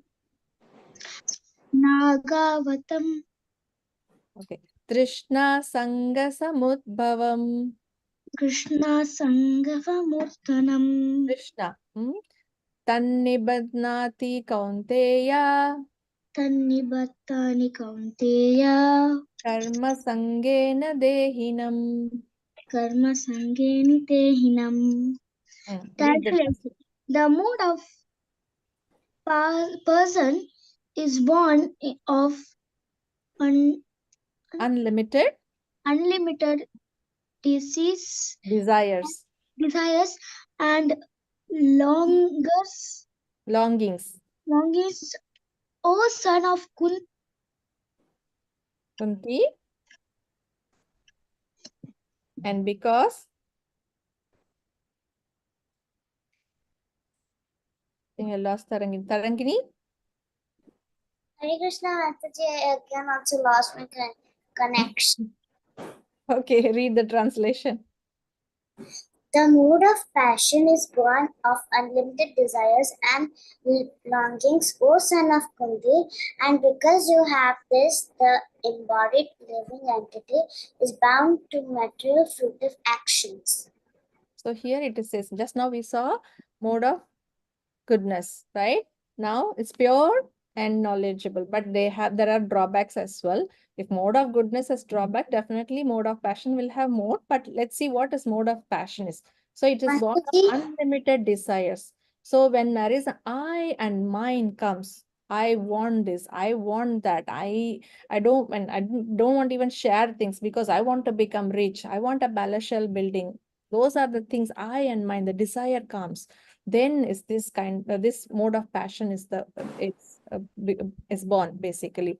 And then there are people are bind by the fruitive activities, material fruitive actions.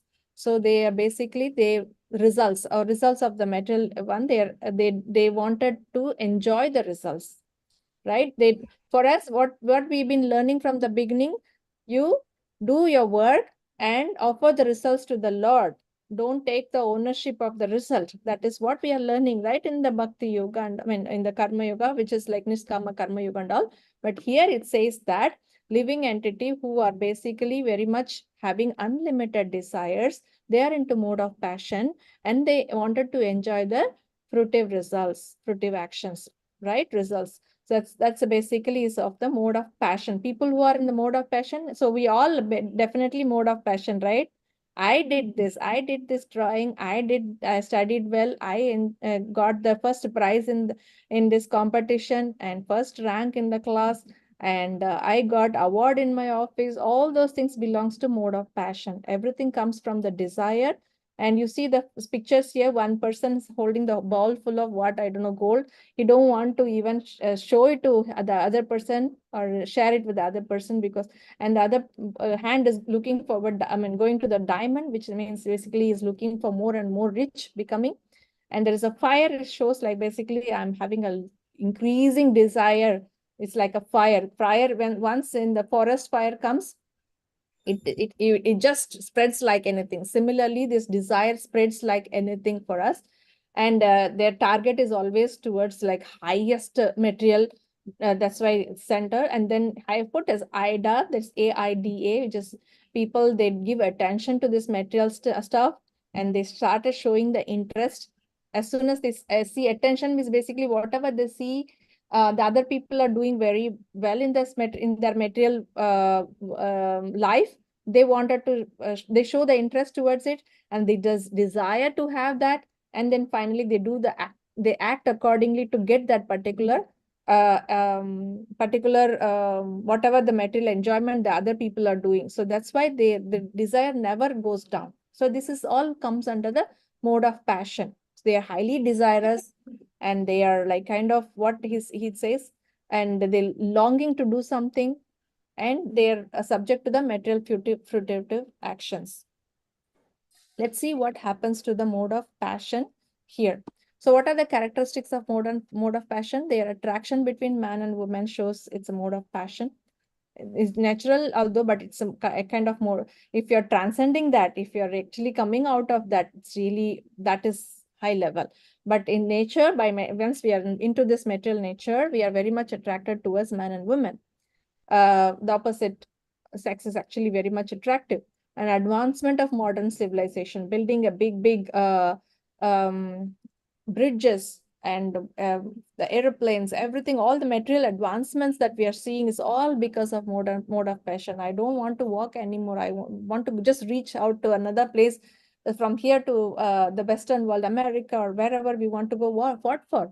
To earn more and more money. What for? Again, to enjoy the life with a big luxury life, the opulent, wealthy life that we wanted to live. That's why our desire increases and we do all this advancement and the civilization, and we will be, this is one of the symptom.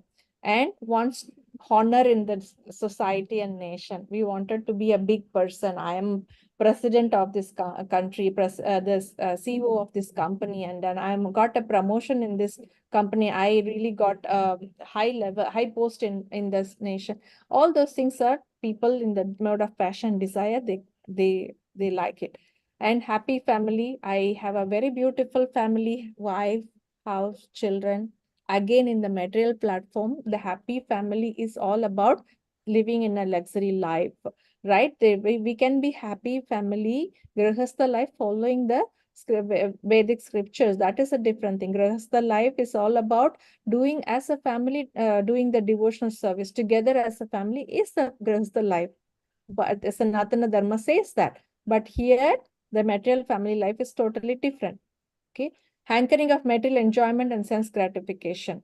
We are just going again and again and again. We enjoying this. We wanted to enjoy, although we know there are misery, there is a disappointment. We cry a lot of time. We are not, or not everybody is going to the top position. Not everybody gets the first rank in the class. The rest of the people are getting, I mean, very much, so much is studied hard. And you just lose 1 or 2 marks in the exam. So instead of 100, you got 98. Are you happy? You are more sad because I missed the 2 marks. That's sad about those people who getting 30, 35. They're just happy. I passed. That's all. They're happy about it, right? So it's just how much you more want. Always you wants increasing, and you never get satisfied about it. So your senses in this gratification increases more and more. So you're bound by the fruit of the work, the action, whatever you're doing, the results you're bound. Whatever I do, I'm getting a very good results. I wanted to do more. And when you do this and you die, you come back again to continue this. So you're bound by that. And your destiny, no chance of liberation from this mode. At least previous mode, the mode of goodness, it says the likelihood. Now here, no chance of liberation. What to talk about ignorance? I'm not even going there. So even from the mode of passion, you cannot liberate. You cannot go to the next level, progress in the level. So all these things are characteristics of the mode of passion. Any question in this? I'm not seeing the chat. Okay, I don't see anything. This page, anyone want to read? Mataji, can I? Mataji, can I? Mataji, can I? Mataji, can I? Hold on. Priyanka, Sanvi, and Avigna, hold on. Okay. Okay, Avigyan. I have not given you a chance. Avigyan, you can read. Tamas modes bind the living entities, effects. Tamastwan jnanajam vidhi mohanam sarvadehinam pramadallasya nidrabhis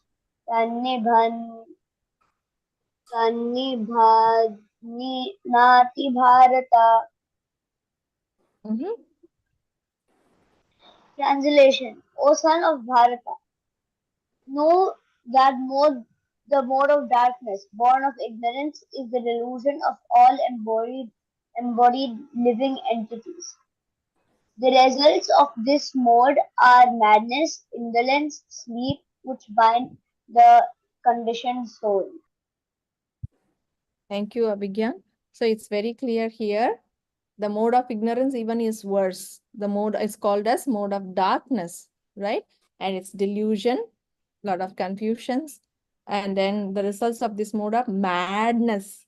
You get always irritated. You never satisfied by things. Just wanted to be always ready to pick up fight with others. So it's like because you're unable to do, or you're not doing things, so you always try to find fault in others. Whenever there is a fight comes, you remember that just in your material life, right? If you're fighting with somebody else, that is due to your inability to do, either your inability to do that work or inability to compete, or you wanted to compete, you're not able to really control it. So those kind of things comes with irritation. Like those people are becoming more good. I'm unable to, they don't think that I'm unable to do, but instead find fault in others. So it becomes mad on that. And then they're sleepy, indolence, lazy. Indolence means lazy. They're like couch potatoes.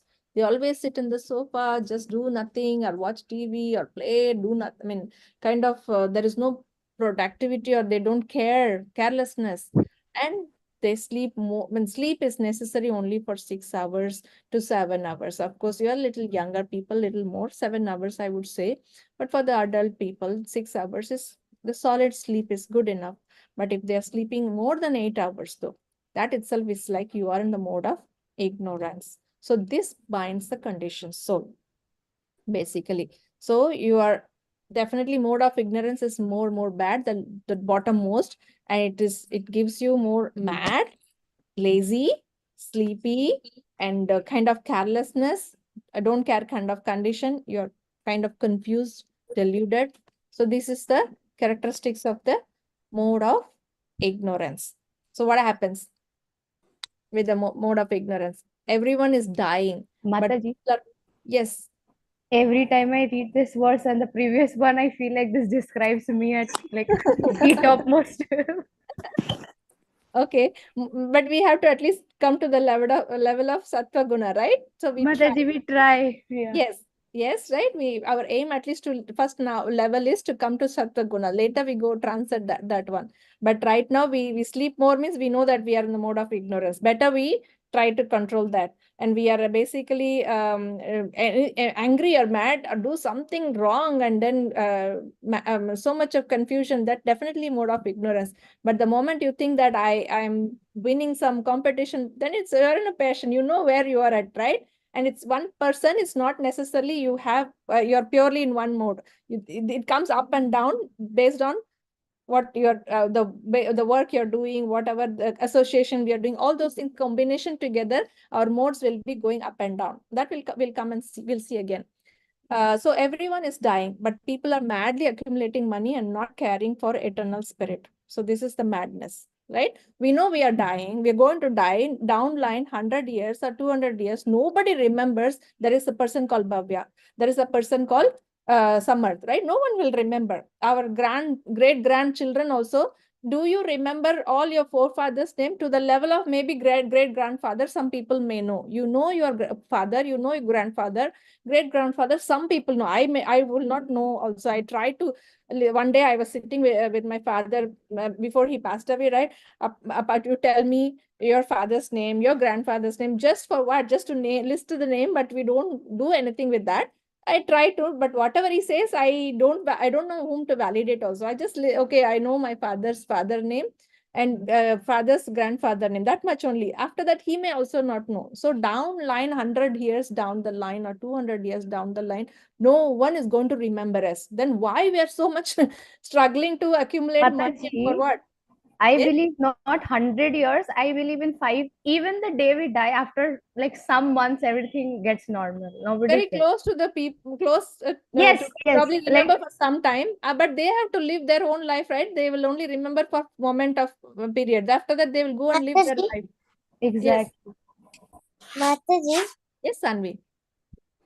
like India's freedom fighters, so how the people know that yeah he is there, that yeah he passed away, like that. Freedom fighters, you may know, but how many of the freedom fighters in the whole world that you will remember? Only 4 or 5 for Indian freedom fighters remember, but just remembering that what you're doing, you will be increasing your passion again and again for the working for the nation. You don't really wanted to transcend the mode, right?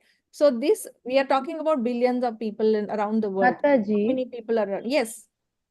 I had read that Prabhupada said the ones who are, nation serving is definitely one of the social, Yes. workings. But then he Yes. said, like, identifying with the nation is again identifying with the body.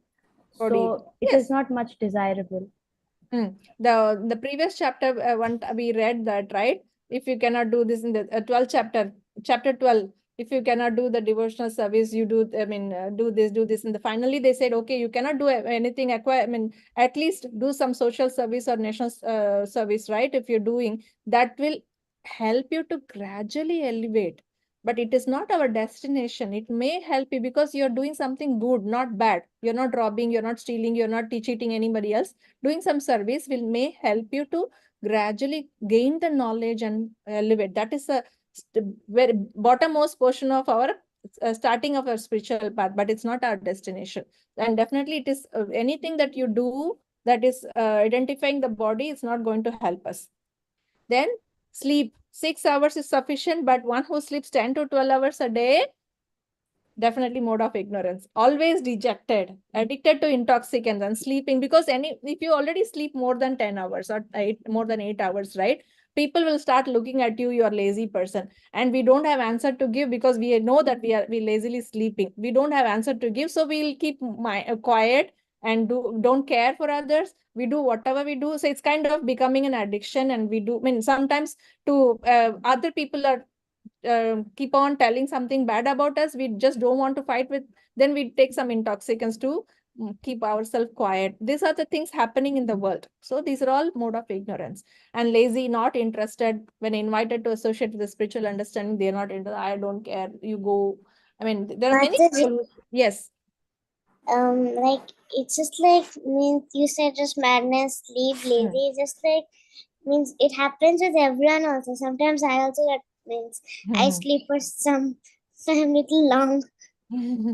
It's so nice that you're telling about that, Sanvi, because you're a small child. It's okay, understandable. But at least for your age, I think that 8 hours sleep is needed. More than that, you don't need to sleep. Yourself have to tell your mama, Mama, if I sleep more, please wake me up. Because when sleeping, you may not know that you will not get up, but mama will wake you up, then you better get up that time. Okay. So, and also sleeping, when to sleep is also there, right? Not in the daytime. You have to sleep in the night. That will give you the right amount of good rest. Then, okay, destiny, where they will go, no advancement, but one become degraded. So their destiny is no liberation for sure, and goodness likelihood. But for passion, it's like no chance. Here, no chance, plus also we will degrade. We are in the human life. You are in the mode of ignorance, lazy, sleepy, mad. So what next one is, you will definitely degrade. That we'll see what happens next. I don't know whether I can complete it or not. So goodness, passion, and ignorance. So the question is, no impetus to take a spiritual life. Why? Because you're too happy, satisfied to do what Krishna says, right? And hard to be humble because we are proud about our knowledge, proud that we are very good. So very happy. So we are, because of that, humbleness will not be there. We always feel like superiority. Mataji, Yes. just now what did you say to me? I just couldn't understand because the network wasn't there. Can you just say it again? What was the question, Sanvi? Mataji, You sleep, sometimes you sleep more, right? You mentioned it's okay for a small child to sleep 8 hours. More than 8 hours, if you sleep, probably it is not good. So you will ask your mama to wake you up, okay? Mm. So hard to learn. Why? Because you already know. You think that you already have the knowledge. You don't want to listen from others. This is happening to many of the materialistic people. They come to Krishna consciousness. The moment we say that you pray Krishna, this and that, the moment we start little bit of preaching, they say, I know everything. You don't have to teach me. And then the moment we say Krishna is the supreme, I pray all God. So I know. This is the first thing they will think, that although they are very good, they may have knowledge, they may have many other things, right? Many other knowledge, but they block their mind telling that I don't want to listen from others because I already have a good knowledge. That is Also, Mataji, the most funny one. As soon as you tell them that you should chant, they'll say, "Oh, I remember God from my heart. I do my not need heart. to chant." I know 24 that to everything is 7, in I my am heart. remembering God. The 24 to standard 7. dialogue, right? Everything in my heart. I don't need to tell. Divided by nations, united by one excuse. We remember Yes. God 24 seconds, so we don't chant. Yes. Yes. The moment we ask them to chant, no time. No time mantra is there to chant always. They can chant that. Passion can't give up the fruits. Why? Because wants to fulfill unlimited desires. We have unlimited, not like I want to do this, I want to do this, I want to do that. And the moment we reach, okay, I want to buy a car because I've been struggling to commute and all these things. Somehow we earn money and we bought a car. We are not happy with that because we bought just a simple car. I want next level high branded car. Then, though this car is not fitting to my small house because people are seeing me as like, I'm a poor person, but I'm actually rich. So I have a luxury car. So I have to buy a luxury palatial building. So I have to work hard for that. So the desire is endless, right?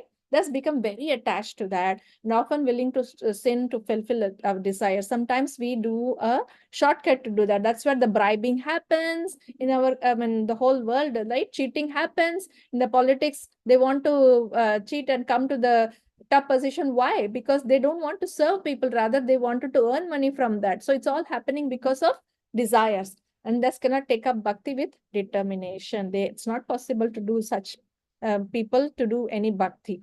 And ignorance, too deluded to recognize Krishna's instruction.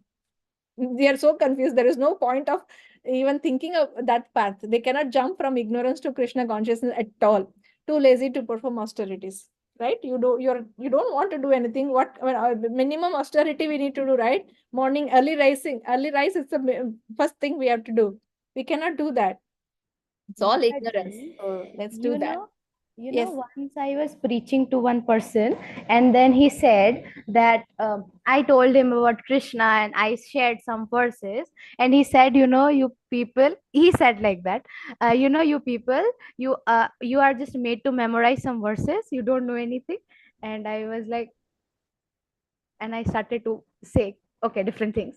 And then he said that, what the thing is, I as a human have this capacity and that intelligence that I want to explore it myself, that who is actually the God. How can you say that Krishna is the Lord?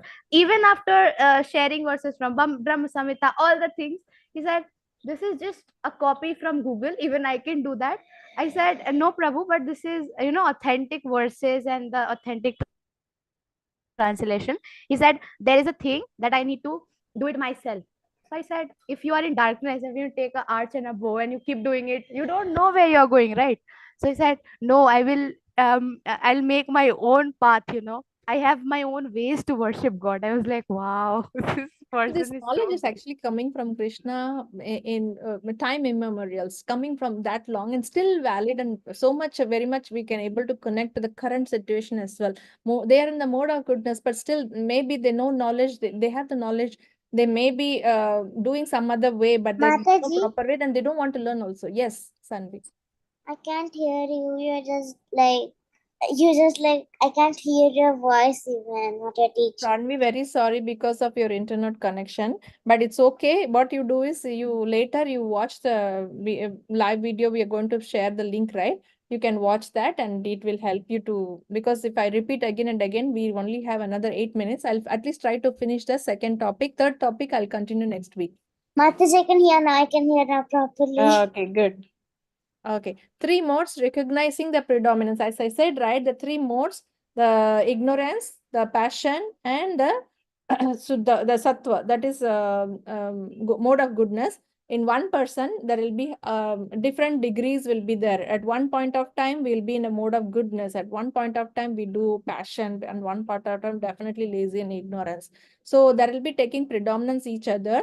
They compete each other.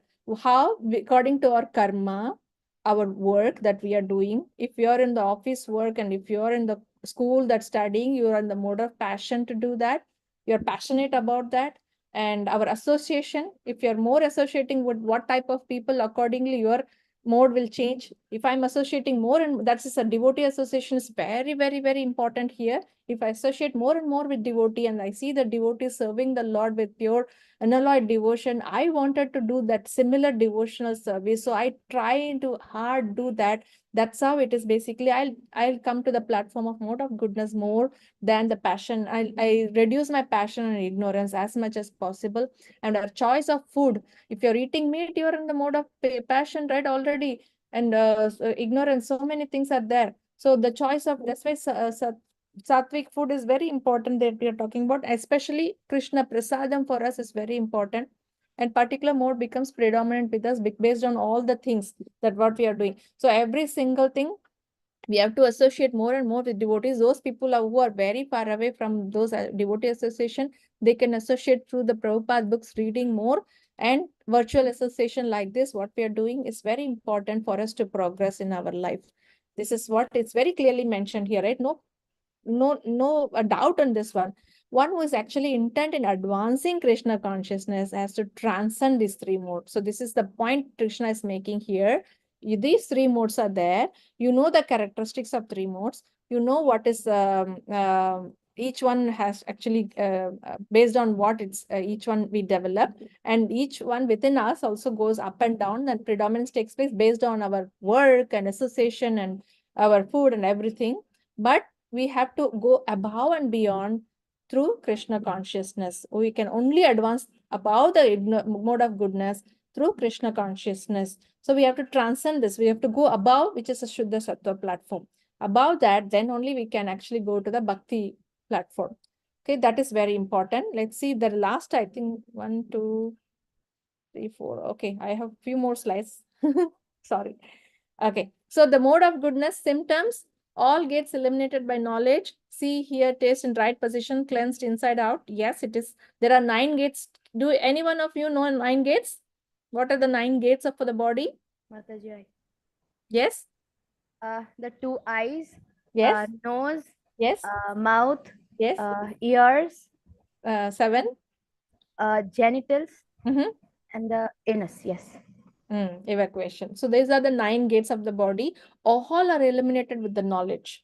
You will have everything. You will only see, hear the right thing, hear the taste the right thing. You will be the breathing, the purified. I mean, basically, it's about all about the right things in the place for the mode of goodness. And the only drawback what we saw is pride, right? So other things are all pretty good in this mode of goodness. And mode of passion, we have great attachment, fruitive activity, intense endeavor. We will be working hard day and night. We don't sleep properly. We don't eat properly. We just work just to get that fruitive activity. That is the symptom. And uncontrollable desire and hankering. That we want a very good family life, very good. Mataji, Yes. even though we're making a new house, my dad is in Singapore. Obviously, he's coming to temple. He works in an office, so he also does a night shift. I tell him that why are you working that much?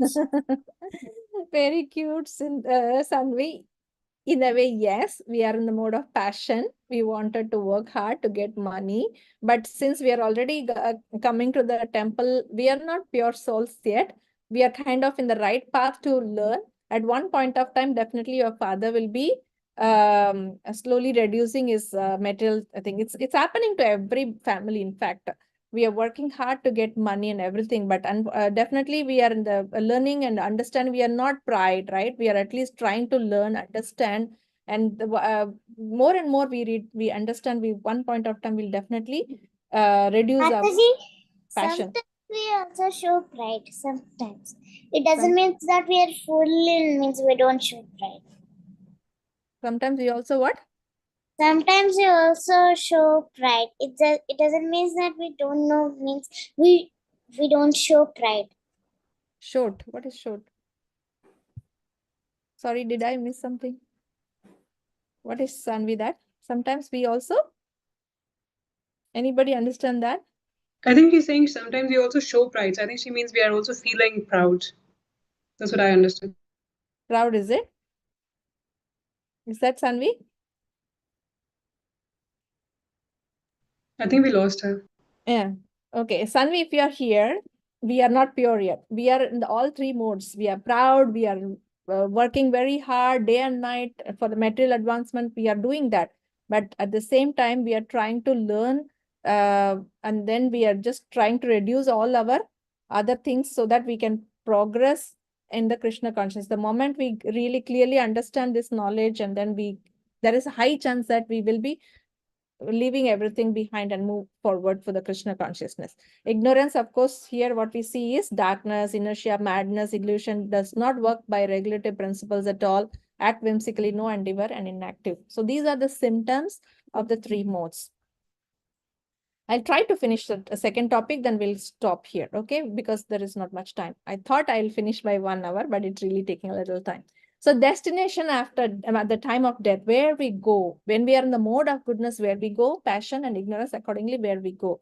So when we are in the mode of goodness, because it's all with the purities there, we go to the higher planets, planetary systems. Remember, we saw the material world and the spiritual world. We are still inside the spiritual world within the 3 modes of goodness is in which the is combined with the material nature. So it is not outside the material world. So it's outside the material, but spiritual is Shuddha Sattva, which is transcending the 3 modes, right? But here in this material world, the highest is goodness. So we can go to the level of highest planet Brahmaloka when we are in the mode of goodness. And then when we are in the mode of passion, we'll again come back to the earth only. And then we'll continue our passionate work again and again. So we are subject to the repeated birth and death. But when we are more mode of ignorance, we'll come back again for repeated birth and death, but we go to the lower species, lower planetary systems. So it is more degraded work. There is no chance of going up. So because don't want to listen anything, we are too lazy to do anything, we don't do any endeavoring. So all those things, mode of ignorance, the high chance that you go down. So we should not be in mode of ignorance. There is no progress will happen. Passion, at least there is a chance that we go to the mode of goodness. From goodness, we can go to the transcend those modes. There is a chance. But ignorance, try not to. Okay? Let us. Question. Yes. Yes, Priyangi. And the people of mode of ignorance, they can also means they can also become trees, right? They can also become what? Trees. Trees. Lower species, yes, they can, but what is the use? You think of being a tree, anywhere you can, there is a chance to go up from there, right? So that definitely it's not something we wanted. Trees will stand there for 1,000 years also, do nothing, right? Mataji, I have a Yes. question. Mataji, I was just thinking that is it possible to become the soil, that Tulsi Maharani soil? Is it possible? The soil is not, is a purely I material mean, substance without living entity, right? So that is not we are talking about Mataji, so living entity. then is it possible? So Tulsi Maharani is a Tulsi plant. So is there by chance? When you're in the mode of goodness, first of all, it's not a living entity. When you are more in the mode of goodness, there is no way that you come in contact to any of the spiritual things. So mode of ignorance, there is no way you come into contact of the spiritual things, right? There's no chance. Even a small bacteria, any small living entity, it's not possible for us. We definitely go into the lower planetary system only, or lower species of fishes or whatever, as Priyangi said, trees possible, but not possible for anything to take birth as in this anything in the sight of spiritual thing. Okay, because what thing we have done to get that level? There is nothing we have done. So result of action, we have seen the destination. What are the results when we do action done in the pure mode, which is a goodness, develops the real knowledge. What is it? We are not talking about knowledge, any another material knowledge. We are talking about the real knowledge, understanding of the God, Krishna, Supreme Lord, understanding of the absolute truth, understanding our constitutional position, the part and parcel we are. All those knowledge develops only in the mode of goodness. And the result of doing action done in a misery, passionate way, that I and mine way, then we develop greed. That is the result. We develop greed. There is no, whatever we are doing right now, all the work is based because of we are greedy.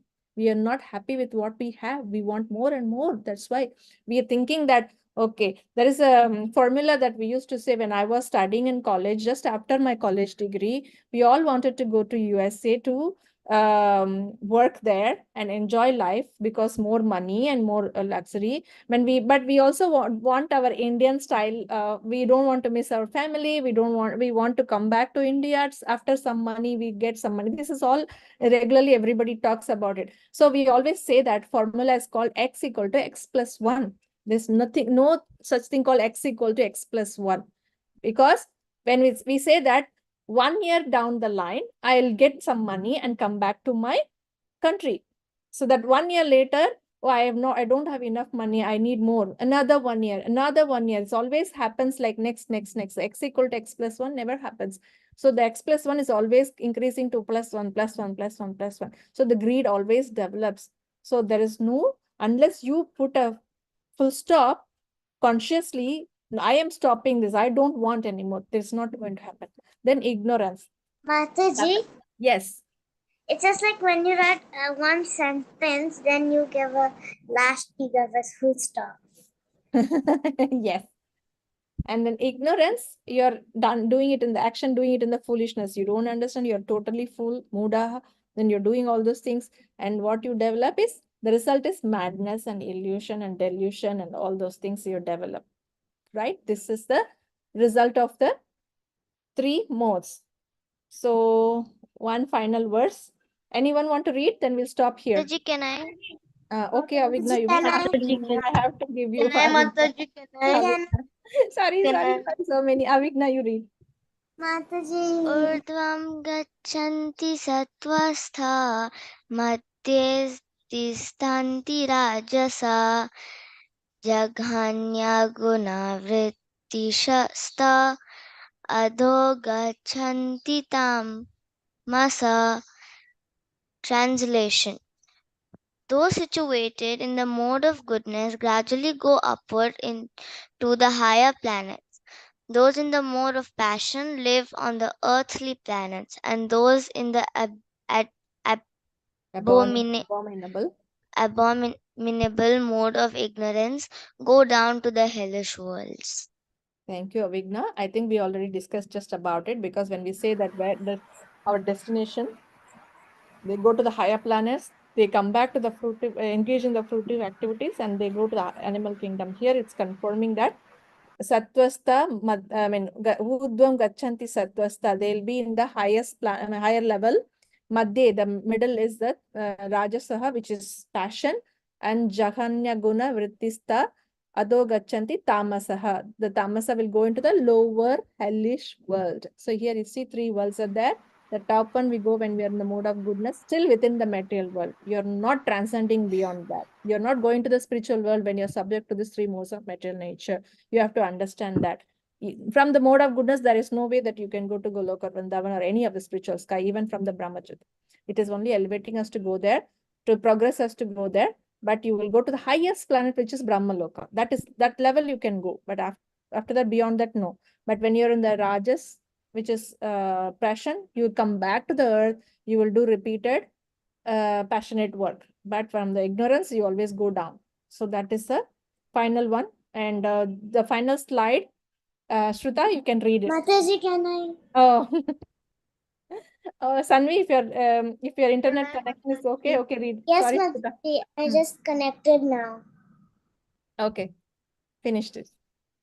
According to the degree of goodness, one can go to different upper planetary systems. Passion is usually mixed between goodness and ignorance. Sorry, Sanvi gone. Can I, Mataji? Mataji, can I continue? Okay, Shruta, continue. Passion is usually mixed between goodness and ignorance. Even if pure passion, one remains on earth as a king or rich man, otherwise may go down, may go mad in the next life. One cannot possibly go to the other planet, the higher planets.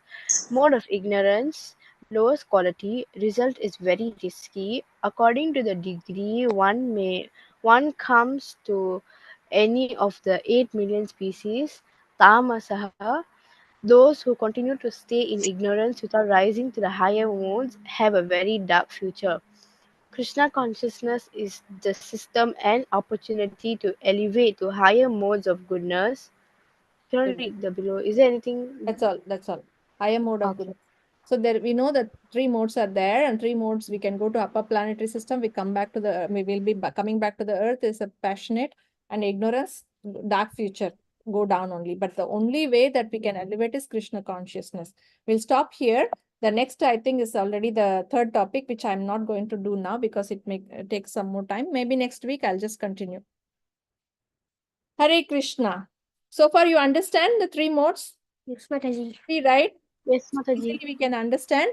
So let us please revise that. Chapter 13, the continuation and completion, that what Mataji has taught you today, and the first 2 topics of chapter 14, and we'll finish the chapter 14 3rd topic next week, and we do the 15. 15 also is a smaller one. Hopefully we can finish the 15 next week. All good? Any questions? Yes, Mataji. Good to stop here. Any questions? Lokesh, nice to finally see you. No, he was there. He was in the side while I was showing my face. He's in the side. Okay. Yeah. I want both of you to actively participate also, and not just both of you, everyone here. Otherwise, we just hear the same 4 or 5 kids raising their hands, answering questions. All of you should be actively participating, and we really appreciate the fact that you've all been dialing in week after week. So please actively participate also.